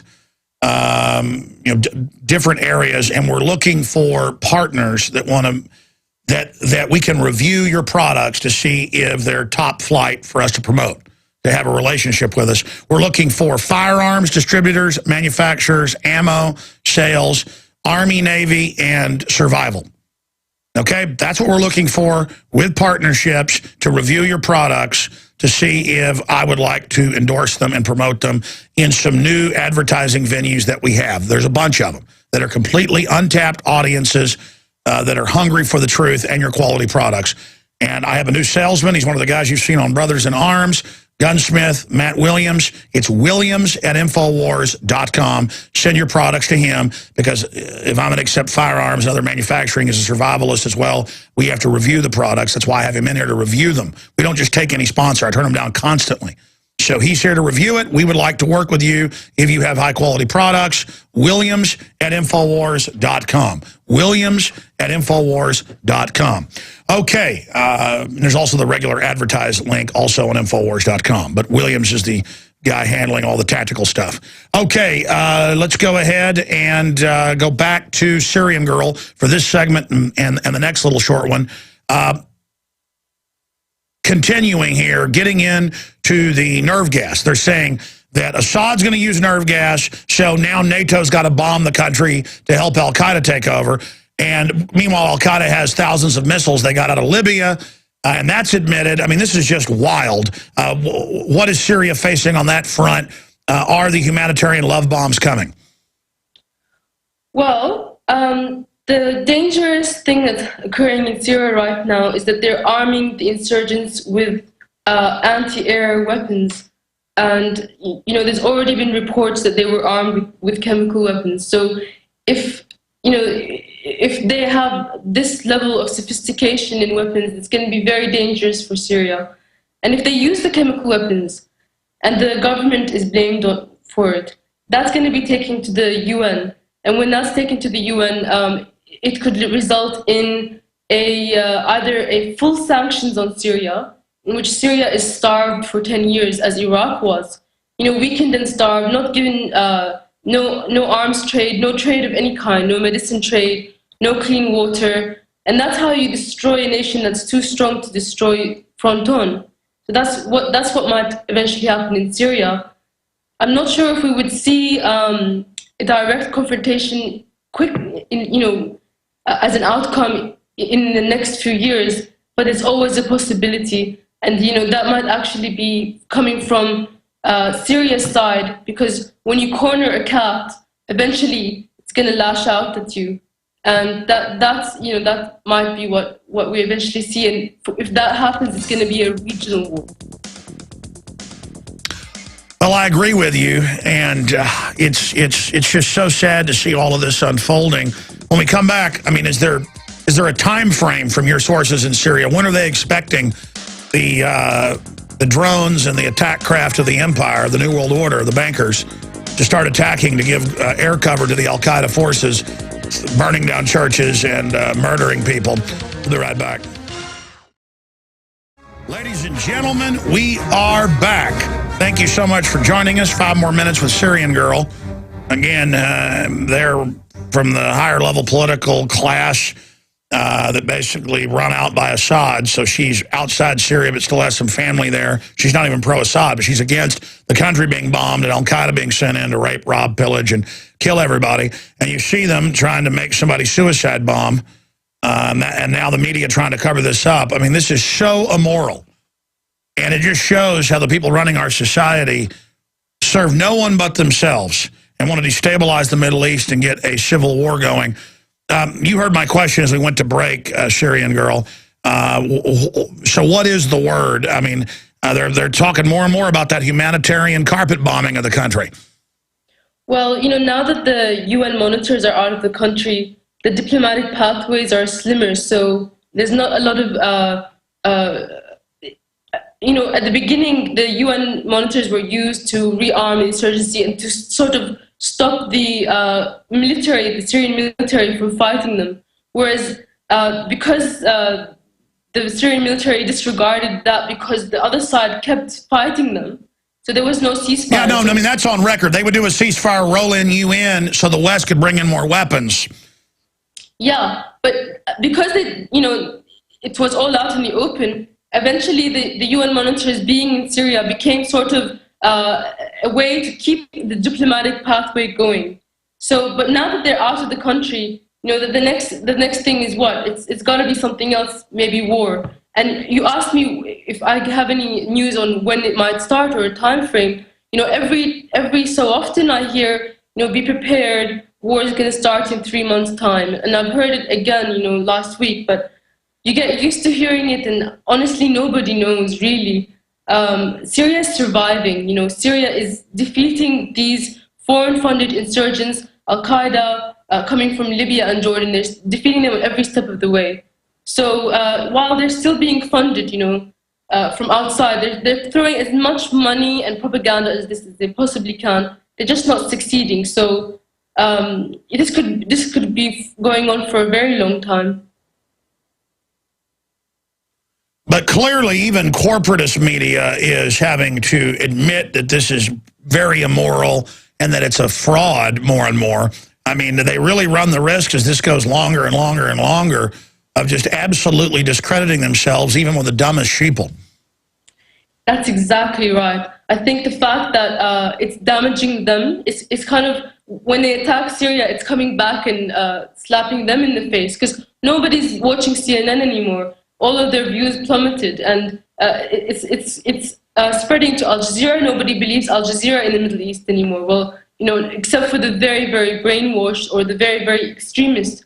I mean, you know, Saudi Arabia is not exactly Sunni either. It's a Wahhabi religion, which is a very small section of Islam, which is extreme, very extreme. Sure, I wasn't trying to demonize you because you're Sunni. No. I mean, sure, I mean, these are specialized, you know, kind of moron groups. You can even see these fighters that are just brought in. And that's how you can have suicide jihad people who think they're even fighting for Islam, but then you track the money back to major U.S. and Israeli and Pakistani and British intelligence. Absolutely. No, I just, you know, I just wanted to say that's, you know, you're exactly right. Unfortunately, a lot of these people are uneducated, and getting money or a salary for anything like fighting what they perceive to be a holy war is very appealing to them, and that's what the power mad NATO powers and the globalists are feeding. Yeah, they're perfect mind control. They're culturally mind controlled by this brainwashing, and then NATO just uses them. No laboratory needed. Syrian Girl, thank you so much for spending time with us. We'll be back with more breaking news. It has become a national news story on NBC National, AP, Reuters, you name it, Fox News has covered it. Marine to contend mental commitment and to you know, basically say that he's not mentally ill for saying that he thinks government stages terror attacks. Brandon Robb, who we've now talked to as neighbors and family, is a listener of the show. The family is scared to come on the air right now. scared of the feds. They shouldn't be, but I guess they did see that their family member drug off for saying 9/11 was an inside job, decorated Marine, honorably discharged, no psychiatric record, no arrest record, and just thank God he didn't resist them when they came, or they love bagging a veteran. That's a big trophy for the wall for the FBI, because their number one enemy. I was just showing you earlier the threat at home, you know, the Magazine for National Guard. They say veterans are going to kill you. They're the new Al-Qaeda. Told you that was coming. And they claim the Tea Party works with Al-Qaeda now in the new Army report. If you're a new listener, that's not a joke. Just type in new Army report says Tea Party to link up with Al-Qaeda. I know it's ridiculous, but they want to get the public simultaneously loving the military, saying support the military, support having them invade everywhere, and breathing deadly DU. Support endless war and torture. That's what the troops want. Put them on Prozac that makes them commit suicide, and then wonder why there's record suicides. And make them serve 5, 6, 7 tours, and sometimes go weeks on end in 20-hour days, kicking down doors and disarming poor villagers.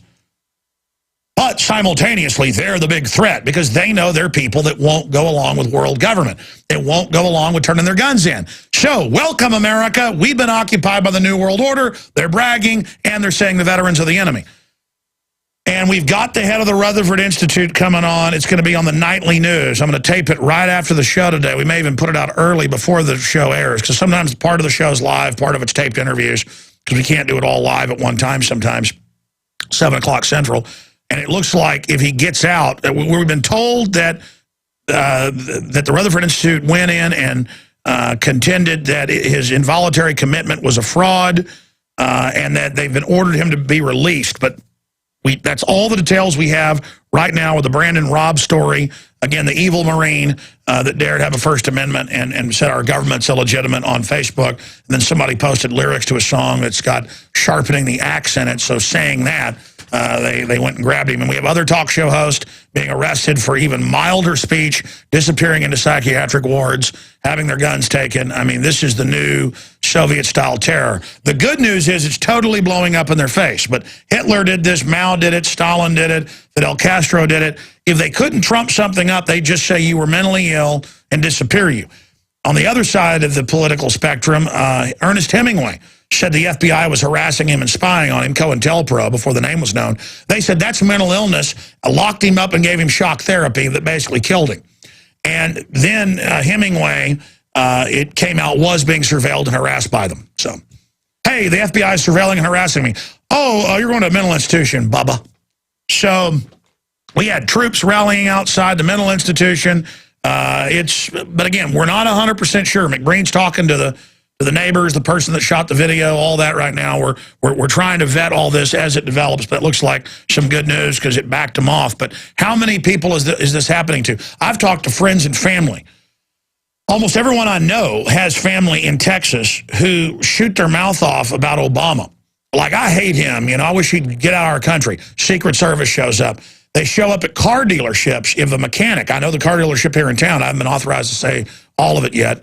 Well, actually, I was, but we needed to check first with something. But the point is, and he just shot his mouth off about Obama. The Secret Service came and said, even though it wasn't that threatening, we want him fired, or you're in trouble as a dealership. They didn't have any other power other than color of law to destroy someone's livelihood. And that's what Homeland Security and all this is about, saying you won't be able to travel outside the country if they say. You won't be able to travel if they say. You won't be able to have a job if they say. This is all admitted their plan. That's how I knew 10 years ago they'd be on the streets someday, because I saw them on C-SPAN break it down. You're going to have an ID approved by them, no judge, no jury, to own a gun, to have a job, to travel. The cars are all going to be computerized with kill switches and by-the-mile taxing systems. That's now being announced. I told you 15 years ago about that. MIT announced it.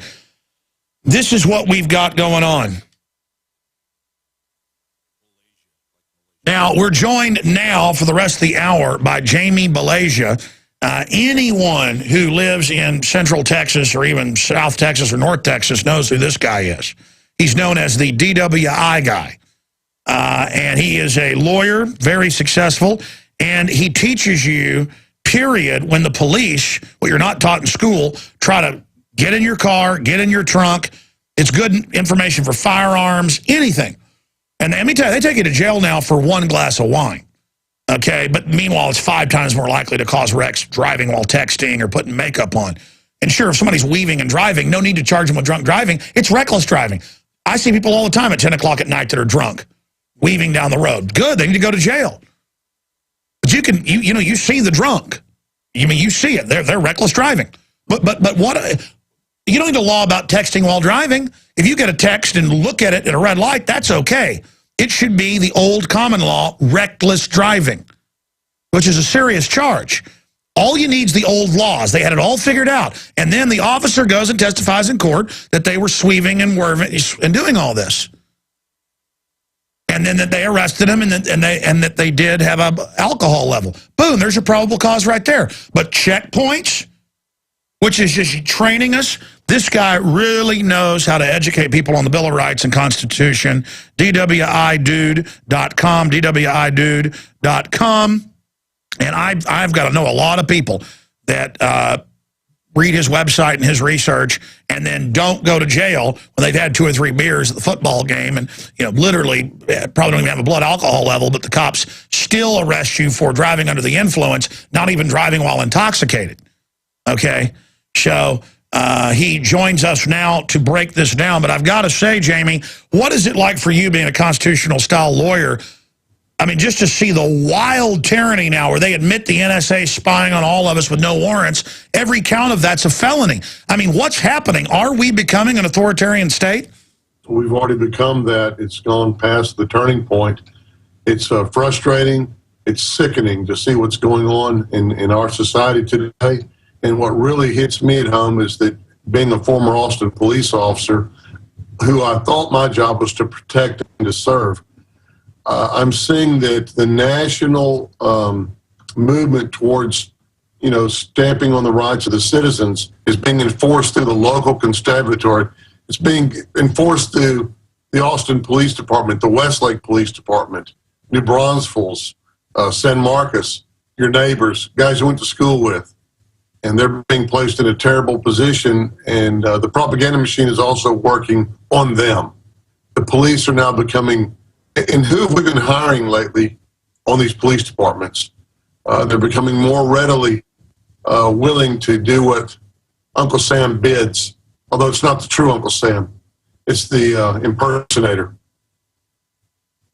I should have pointed out, you have a lengthy bio, and you really are one of the leading experts on DWI in the country, and you've been recognized as such that you were previously a police officer. That's why you know all the tricks, and now it's just been set with precedent on the street where, the cops pull me over, and they even know who I am, and they go, mind if I search the car? And I'm like, of course I mind. What's that you're drinking? It'll be a Topo Chico mineral water. And I go, beer bottles don't look like that. Well, you mind showing it to me? And I'm like, no, what is your emergency? But I mean, describe your time as a police officer and how you've seen things transform and why you went and got a law degree and have now become a preeminent expert on DWIs. When I first joined the Austin Police Department back in 1979, we were known as a really lenient department. We weren't out there trying to get numbers and bust people. If we talked about DWI cases, unless you were drunk and dangerous or had caused a collision or were completely out of control, you didn't go to jail. We called you a cab. If you lived close by, we had districts where we worked. We'd take you home. We might throw your keys out in the grass because what we wanted to do was make sure that nobody got hurt. Now they're trying to make their numbers, and there are numbers. A lot of the DWI enforcement in Texas is done under the federal STEP program. Now, when I worked the STEP program back in the 87, 88, it would come up on a rotational basis. You put your name in the pile, and then they would, pick your name as it came up. But if you didn't make an arrest on tonight's assignment, the next time your name came up, you got passed. That's a bounty. There's no other way to look at it. It's a requirement to make an arrest, and I guarantee you, when you wanted that overtime for child support or your boat payment or maybe for your beer money, you made an arrest. Now it's gotten so much further, it's frightening. I just got back from Del Rio, a DWI trial in a .11 breath case, got a not guilty. but I had a great judge and actually a very ethical and good prosecutor. The DPS trooper, fortunately, we had a videotape. In San Antonio, you usually don't. But the police report had absolute lies in it. He was lying on this 3-tour Iraqi veteran. And it was just, we had to win this case to save his military retirement. The police officer, DPS trooper, lied. He lied on the stand. I've never done this before, but I'm going to get a copy of the traffic stop. I'm going to get a copy of the offense report. I'm going to file a complaint with DPS Internal Affairs, and I'm going to ask them to pull his testimony from, sworn testimony and take appropriate action. I agree. You want to come up to our TV studio, we could show all that, show the footage, and do a whole news report on it and show the lying. If I can get permission from my hero, we'll do just that, and he's very likely to agree. It just saddens me to see that if he'll do that on videotape against a lawyer, of my quality and on DWI representation, I have to take in the oath at the court. What else can he do? Absolutely. Stay there. We're going to be right back on the other side with our guest. Wow. The website, you got to check it out. He's a great lawyer. DWIDude.com. People love it when we're having these star lawyers on. We're going to start having on one at least a week. DWIDude.com. Jamie Balagia, former Austin police officer, become lawyer, defending the Bill of Rights and Constitution on a host of issues, but centering in and around DWIs. And I have been pulled over multiple times, even in broad daylight when I've had nothing to drink. And they ask me if I'm drinking. And I'm just like, man, okay. But what's crazy is then they're nice and let me go and don't give me a ticket for speeding 5 miles over the speed limit. The point is, the cops themselves aren't even bad people. The policy is bad. And they're pushing this mothered against drunk driving thing that they use as a pretext to take over society. And I could tell that, the lawyer was agreeing with me that the point is, somebody's reckless driving, throw the book at them. But somebody has 2 glasses of wine and the CPS comes and the kids are taken and the mom is taken and tens of thousands of dollars. It's a big money maker. I mean, if we're really going to make it this big a crime, then they have to ban alcohol and ban bars. I mean, it's an oxymoron. Here, just have bars everywhere. Have bars everywhere. Then if you have more than 2 drinks or even 1.5 drinks, you're going to jail. I'm ranting, Jamie. Continue with your awakening and then go through people's rights. We got a long segment coming up. This is a short one, but please continue because this is such a scourge nationwide. I took that rant a step further Monday during my voir dire or jury selection process. I talked about what's that flat black surface made of asphalt with stripes on it at every bar and every restaurant we see that serves alcohol. If they don't, I mean, people are going to drink with a meal. People are going to drink and have a good time. Just your body gets rid of about 1 drink per hour, that depending on the person. But if someone says, well, I had 4 beers, they're going to jail. But if they had 4 beers over a 3-hour period, they've got 1 beer in them. They aren't in any way impaired. And I can't believe I'm using that term because in these courtrooms, you hear the prosecutors and the police officers start saying, well, he was impaired. He was buzzed.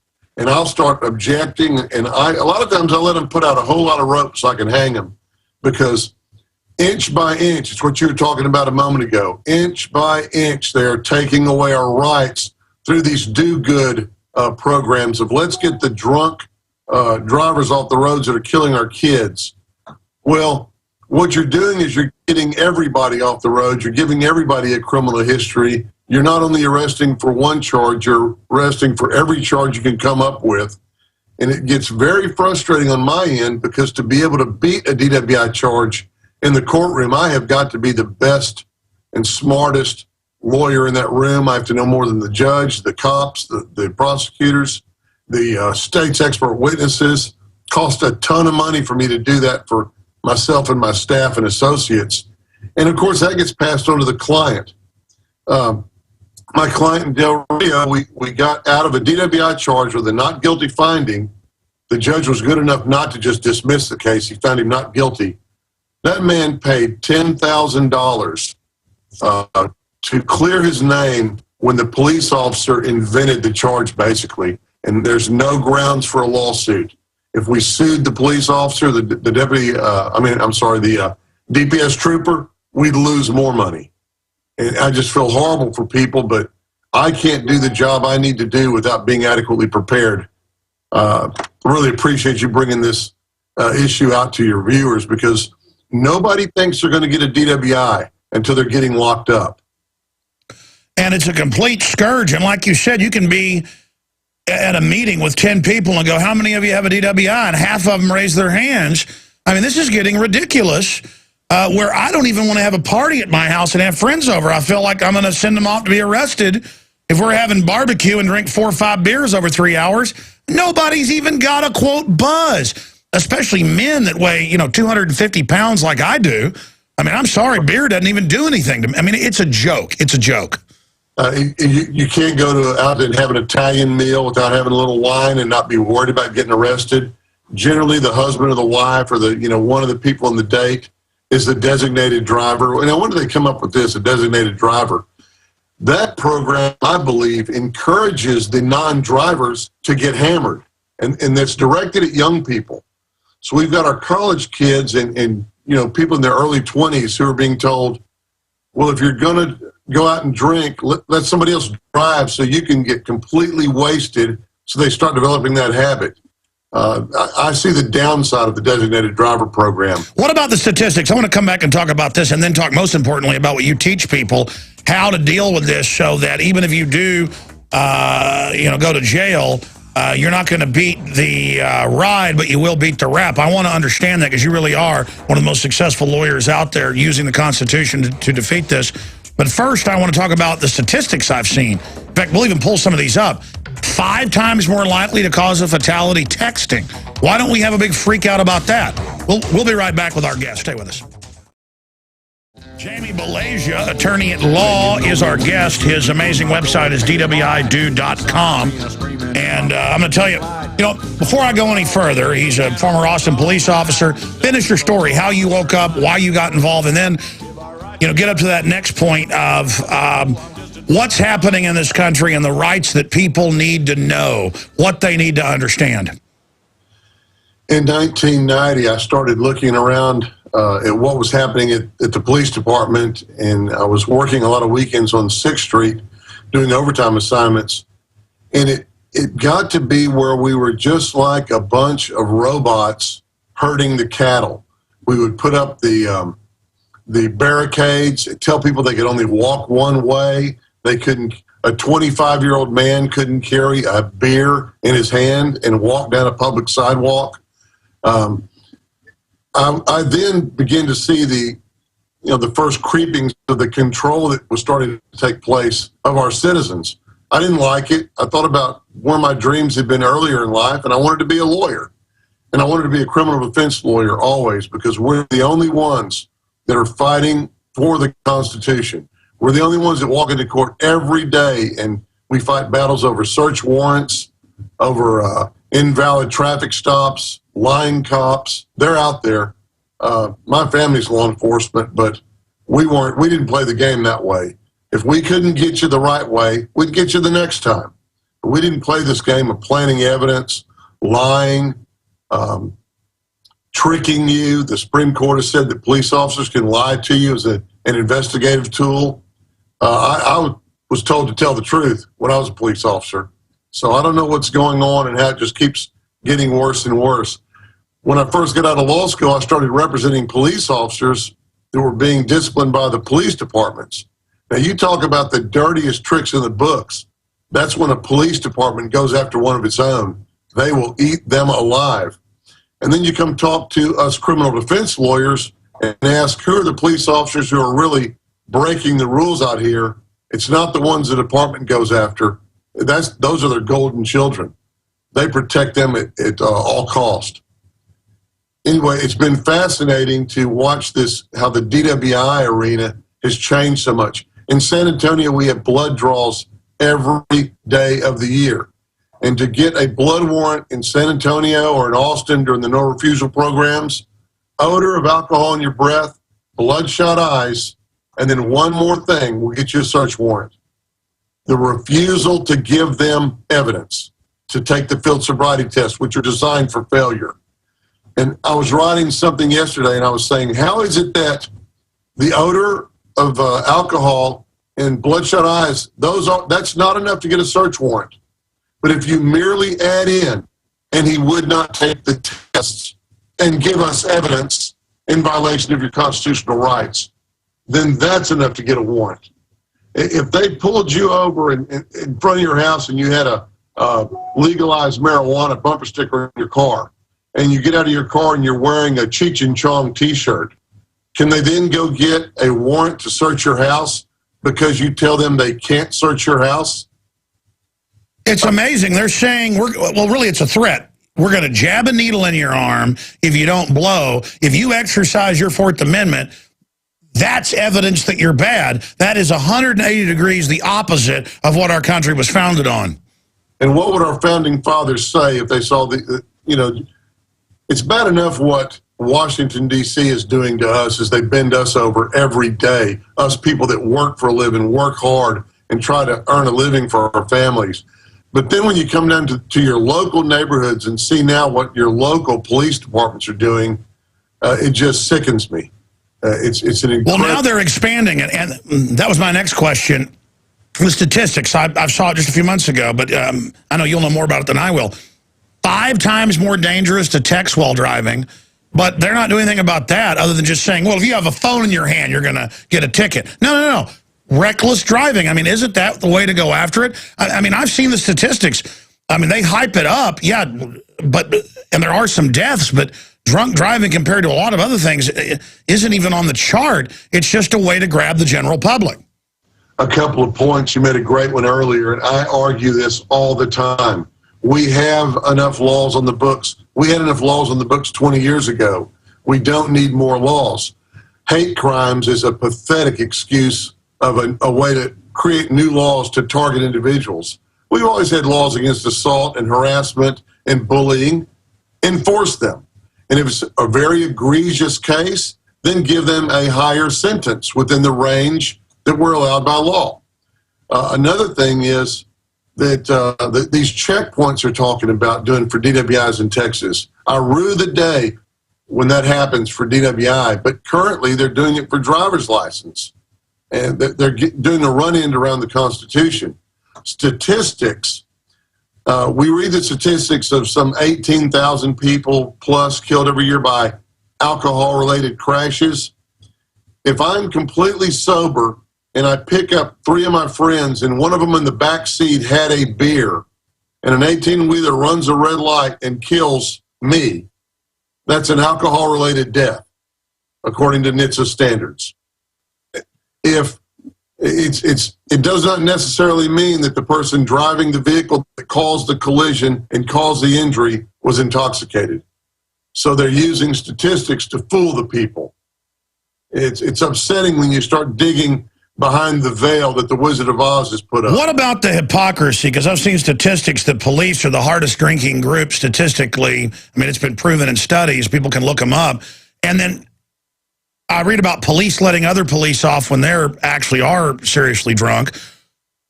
And then, I mean, how do cops engage in hypocritical activity? How do police arrest people, college kids they find with a little bag of weed, when the cop themselves smoked pot in college or may even be a pot smoker then? I mean, I mean, something like 85% of the American people have at least tried marijuana. I mean, this is all just a giant excuse to put people in prison and raise money. That's right. My kids the other day, we went out to a restaurant. It was one of the mom and pop kind of a places in Austin.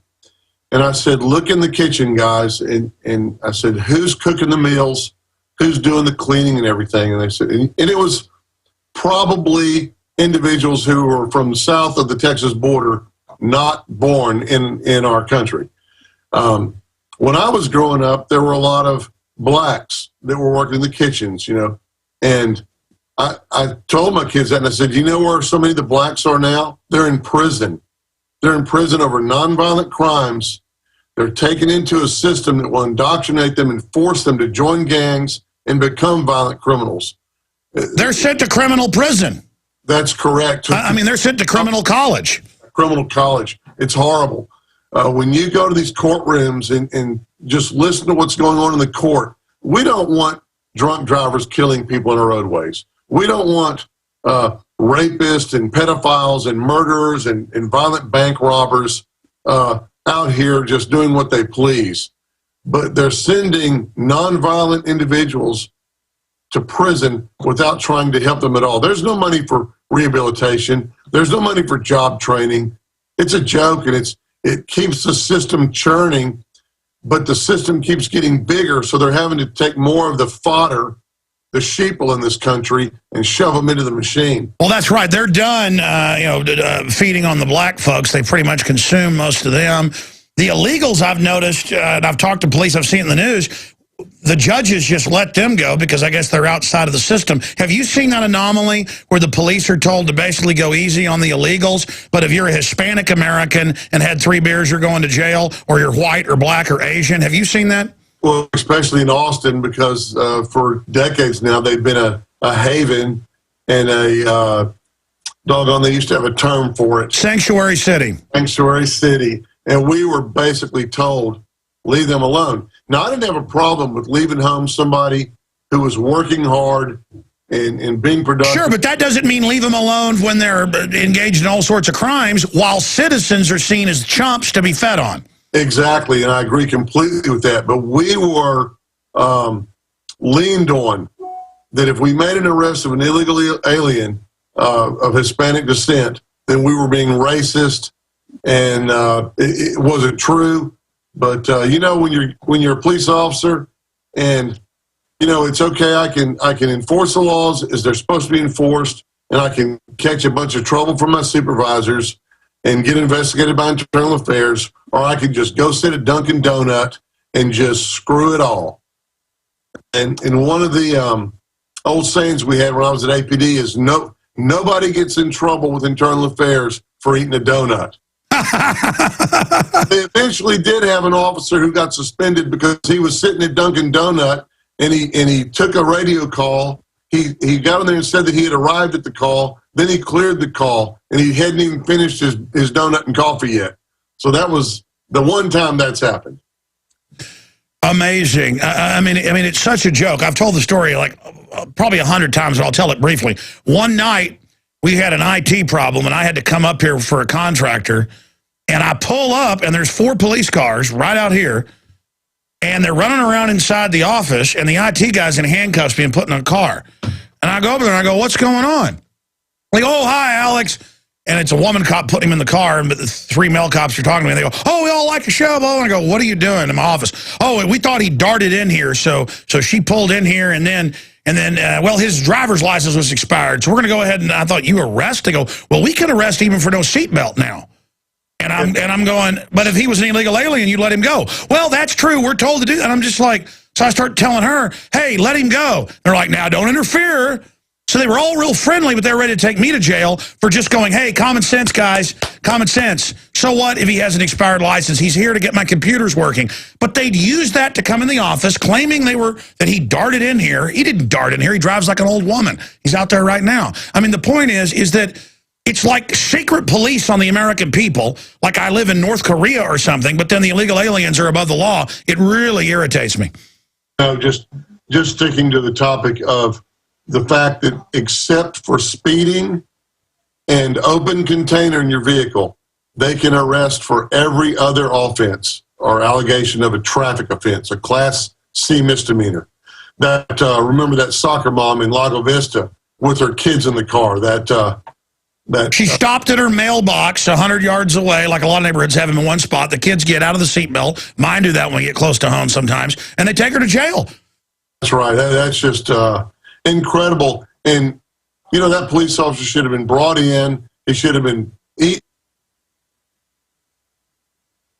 Okay, his Skype just cut out. We're going to reconnect with our guest.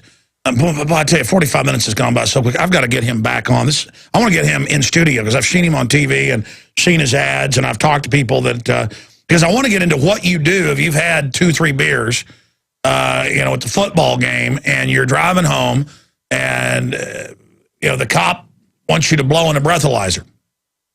What do you do at that point? Because I remember one time a cop pulled me over and it was about 11 o'clock at night, and I said, I'm coming home from work. And he goes, what do you do? And I said, and he knew who I was, and later he said that. And he goes, well, that's a little late in all this. And I went ahead and let him do it. But at a certain point, I said, I'm not doing this anymore. Follow the red light. Do this, do that. And I said, look, I hadn't been drinking. He goes, well, I want you to blow in a breathalyzer. And I said, you know what? I said, you may beat the rat, but you're not going to beat the rat. I'm going to sue you and leave me alone. But anyways, going back to our guest, Jamie, continue with the point you were making when you cut out. The feds must have been listening in on us and cut me out. Now, what's irritating is we have transformed the police departments from to protect to serve. What did they used to tell? I'm 55 years old. When I was a kid, if I got lost, if I had problems, who was I supposed to go find? A police officer. I'm not so certain that's what is supposed to happen nowadays. You know, who do you send your kids to? Because they might start investigating why you're lost, and maybe your parents have endangered you, which is a felony, and then CPS gets involved, and the agencies all do work together. It's very, very frightening and disconcerting what's happening amongst our law enforcement criminal justice system. I remember watching the first Terminator movie, and there's the huge machine that's rolling over the skulls at the beginning of the movie. And I tell my clients oftentimes, and in the DW arena, you meet people that have never done so much as a traffic ticket before, and now they've spent the night in jail. They're good people. They're our neighbors. They're us.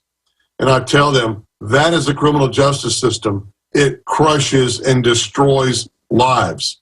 So you can't just hook up thinking, oh, it's no big deal. Once I get into the courts, then I'll be protected. Look at how many cases we're seeing now of prosecutors who are hiding Brady material, shredding evidence. Oh, they get caught sending innocent people with no criminal record to death row, and for 20 years try to keep them in there knowing they're innocent, wanting to get them executed. And what happens to them once they're caught? Nothing. Maybe they don't win their election, but other than that, nothing. It's a shame.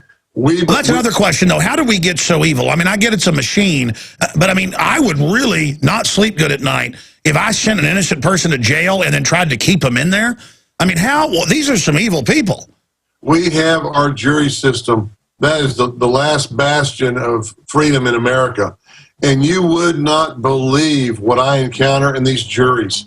They say that in a typical criminal case, the jury summons, the people that show up with the jury summons in their hand, about 70 to 75% of those people answer the question, well, is the person guilty or not guilty? They haven't even walked into the courthouse.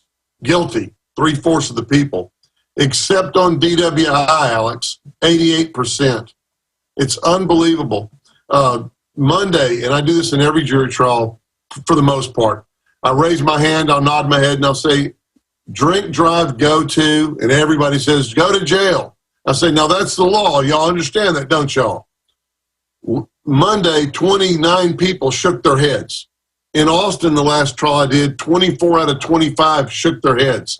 And then I'll repeat it. I'll say, I mean, y'all do know that is the law. If you drink and drive, you go to jail. And they almost all agree. And then I tell them, that is a government lie. It is not true. How am I supposed to get a jury that will do their job properly on Johnny here if you've all been brainwashed? When the government uses our money to put billboards up and run ads everywhere lying, where they think if you drink a thimble, you're a criminal, when it's not true. It is driving impaired. It is the reckless driving clause coming in, but they've twisted the whole thing, correct? That's right. You come in there into the courtroom as a defense attorney, and you are fighting an uphill battle from the very start. It's an incredible challenge. I love it, but it's frustrating when the jury goes out to deliberate and everyone in that courtroom, judge, bailiff, officers, and prosecutors know that we won this case, and the jury will come out in 3 hours with a guilty verdict because they cannot get over years of indoctrination in a 1 or 2 or 3 day trial. They just can't get there sometimes. Alex, Monday I do this as well. I'll say, if you do not find that the government proved the case beyond all reasonable doubt, what must you say, guilty or not guilty? And the answer, of course, is not guilty. I'll have jurors in the panel who cannot say the words not guilty. They'll go, well, I'll do the right thing. I said, no, you have to say guilty or not guilty. Well, you know, we'll consider all the evidence. I go, No, let's say you believe Johnny is innocent. What will you say? And they cannot say not guilty.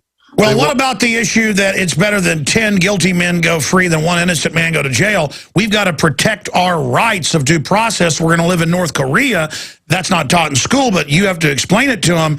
Do you understand? You've got to judge the facts as well as the law. And if they have violated the Constitution and the procedures, then you've got to let him go, even if he'd had 2 bottles of whiskey. Do you understand that? I mean, are you able to explain that to these people? In Del Rio, they let me have an hour and a half in my voir dire, and I addressed that issue you're just talking about. In Austin, they give you 20 minutes. And on a breath test case, you can barely even explain the machine's fallacies in that much time. It's incredible the way that our citizens are being manipulated. Their rights are being crushed. I went to a courtroom in San Antonio yesterday, and they said, oh, as soon as this hearing starts, everyone must clear the courtroom, including lawyers, because they're exposing a breath test technical supervisor down who has been fudging the data and getting people convicted wrongfully. And I told the bailiff, I said, if the judge comes out here and orders me out of the courtroom, I guess I'm going to jail because I will be held. Exactly. That's totally criminal. But here's what's amazing. We've got to get you in studio for like 2 hours because this isn't just about DWIs. It ties into literally everything. It ties into every other place they're running over things, but they systematically know what they're doing, just shredding the Bill of Rights, shredding the Constitution, not wanting people to have access to juries. Started with the war on drugs in a great way, and they have been just hammering us since. To think that we could take 60% of the drug cartel's money away overnight, we could get a regulation of marijuana, which marijuana can be found and bought anywhere in this country. We can regulate it. We can, just like alcohol, 21 and over. We can tax it. We can pour some of that money into rehab in case someone believes they have an addictive problem with marijuana. Instead, we use it to keep a stranglehold on youth and to terrify people, Alex. Whether you agree with the use of marijuana or not, people who don't use it but think it ought to be legalized are terrified to say that. They'll be fired. They'll be harassed. They'll think they'll be put on the government list. It's really terrifying the way that our government is abusing us. And if someone would have, I'd love to tell the Democrats, Barack Obama has set back the medicinal marijuana program 20 years. George Bush was better for medicinal marijuana, which is saving lives and killing cancer. And Barack Obama is closing down the distribution points and throwing people in prison. Well said. Again, go through. We only got a few minutes left here. Okay. Go through, Jamie, what the DWIDude.com covers, just the basics of what people should do or what you would do, because I know each case is different. But hypothetically, if you had 3 beers, you don't even have what they call a buzz. You're driving home, some teenager's texting, almost killing 20 people. That's no big deal. You're driving home, 8 o'clock at night, lights go on, and they're just out there randomly pulling people over coming out of a bar. No due process, no excuse, no reason, no probable cause. What do you do when the officer walks over? I mean, my big thing is just give them the license and stuff and don't answer questions. What do you do? It's not his business where I've been. It's not his business what I've been doing. It's not his business where I'm going. I don't have to answer those questions. I provide my valid insurance, my valid driver's license, and then I'm going to roll the window back up. If he wants to talk, I'll crack it a half an inch. I don't drink, Alex. Could you imagine if they caught me with 1 beer on my breath? They'd have the news team down at the jail when I got there. But you don't want to be ugly. You don't want to use profanity. Hopefully you're being videotaped, so everything that's happening will be shown to a judge and a jury. So be on your best behavior. But they're going to ask you to get out of the car if they smell any alcohol. It's such a joke about red eyes in Austin, Texas, or anywhere that I practice. All of my jurors have red eyes. The 1 or 2 that don't used Visine this morning, probably because they smoked some weed. But I was about to say, I get red eyes from allergies and stuff during allergy season. Everyone. Just look. I don't get red eyes when I drink, by the way. I don't even know what this red eye thing means. That sounds pretty stupid. It's from fatigue or being in a smoky bar, and there aren't any smoky bars anymore. So I think it's just from, you've been up so many hours, your eyes get tired. They are trained to ask you questions that will divide your attention. They'll say, "Can I see your license, please?" Now, while you're reaching for your driver's license, they go, "Where are you coming from?" Now, my daddy taught me to respect the police and answer their questions in a polite manner. So I stop what I'm doing with my driver's license and I look up and I start answering his question. His police report will say, "Subject couldn't concentrate on answering my question and getting driver's license at the same time. He had to stop what he was doing physically in order to try to respond through his befuddled and intoxicated mind." That's what we're seeing on these reports. I drive a Corvette. When he got out of the vehicle, he had to use the door to get up. Well, I weigh 240 pounds and I'm 55 years old. I ought to have a rope to crawl up out of to get out of that Corvette. Thing that they see, the red eyes is not allergies, it's intoxication. The odor of alcohol in your breath. Have you been drinking, Alex? Yeah, I had a glass of wine with some spaghetti over at Carrabba's. It was terrific. Oh, he admitted that he was drinking, and I could smell the odor of an alcoholic beverage. Now I want to give him the portable breath test to see whether or not he has alcohol in his breath. Well, I told you I did. I drank. You smelled it. Why do you need the little breath device, the one they can't introduce for a number in court? But I'll tell you what. Well, that's another thing. You want to tell the truth and go, "Yeah, I was at cookout. I had 2 beers. That was an hour ago, pal." And then they use that like you did something wrong. It's like, hey, it's America. Human beings have drunk alcohol for forever. I'm not evil. And there are receptors in our brain that show we were designed to drink alcohol. Your brain has receptors for marijuana. I mean, it's not like our history has not evolved into the situation. I'll tell you what, stay there, Jamie. Let's do 5 more minutes. DWIDude.com. Check it out. Okay, we're talking to our guest. He's the DWIDude.com. Finishing up, sir, a former Austin police officer, Jamie. Yes. Just in the 4 minutes we have left in this little addendum, what else would you want to tell people about when you get pulled over? All right, so knowing that they're going to look at anything you do and try to bring it into the courtroom or into the probable cause affidavit to get your blood as criminal activity or evidence of intoxication. They'll say that your speech is slurred, so don't say much. Unless you know your speech is not slurred and there's a video, it's all right to talk a little bit, just so later we can come into court and show that your speech was not slurred. Do not take the field sobriety test. When they do this, the HGN, here goes nothing test, it is absolute junk science. Do not let them have that. If they do HGN and they find 4 or more clues, you're going to jail no matter what else you do. Don't take the walk and turn test. They don't tell you what will make you fail. They don't tell you what they're looking for, so you don't even know that you're screwing up. Don't take the one-leg stand. Even on a no-refusal weekend, or if it's 24/7, that does not mean you cannot refuse the field sobriety test. It does, and also you can still refuse the breath test. They'll just take your license away unless we can win it back at a hearing. If we have the hearing at DPS, we get the officers under oath and we get to paint them into a corner so they don't come into court later and start making up evidence. So don't take the breath test unless you know you are going to pass.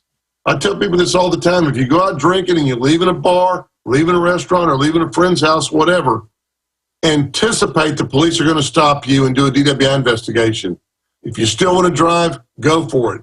Just save my number to your cell phone so you can call me from the pokey, because that's probably where you're going. If they ask you, look, if you don't take the breath test, we're going to get a blood warrant, so why don't you consent? Do not consent. That's not voluntary consent. Say no. You could waive your rights. So don't waive your rights. Well, that's right. This blood draw is a physical assault, and if you can prove that they didn't get probable cause or that the warrant's a fraud, I think people should just sue them if they have the money just to punish them with time and energy. I mean, there are ways to beat them, aren't there? The ways to beat the blood draw is they're doing the blood draws incorrectly. I would have to go into this for probably 30 minutes with you, Alex. I went to Axion Labs up in Chicago. It's the #1 lab in America on the gas chromatography and the mass spectrometry and the issues of blood draws. I can change one little number on the keyboard and double your alcohol reading.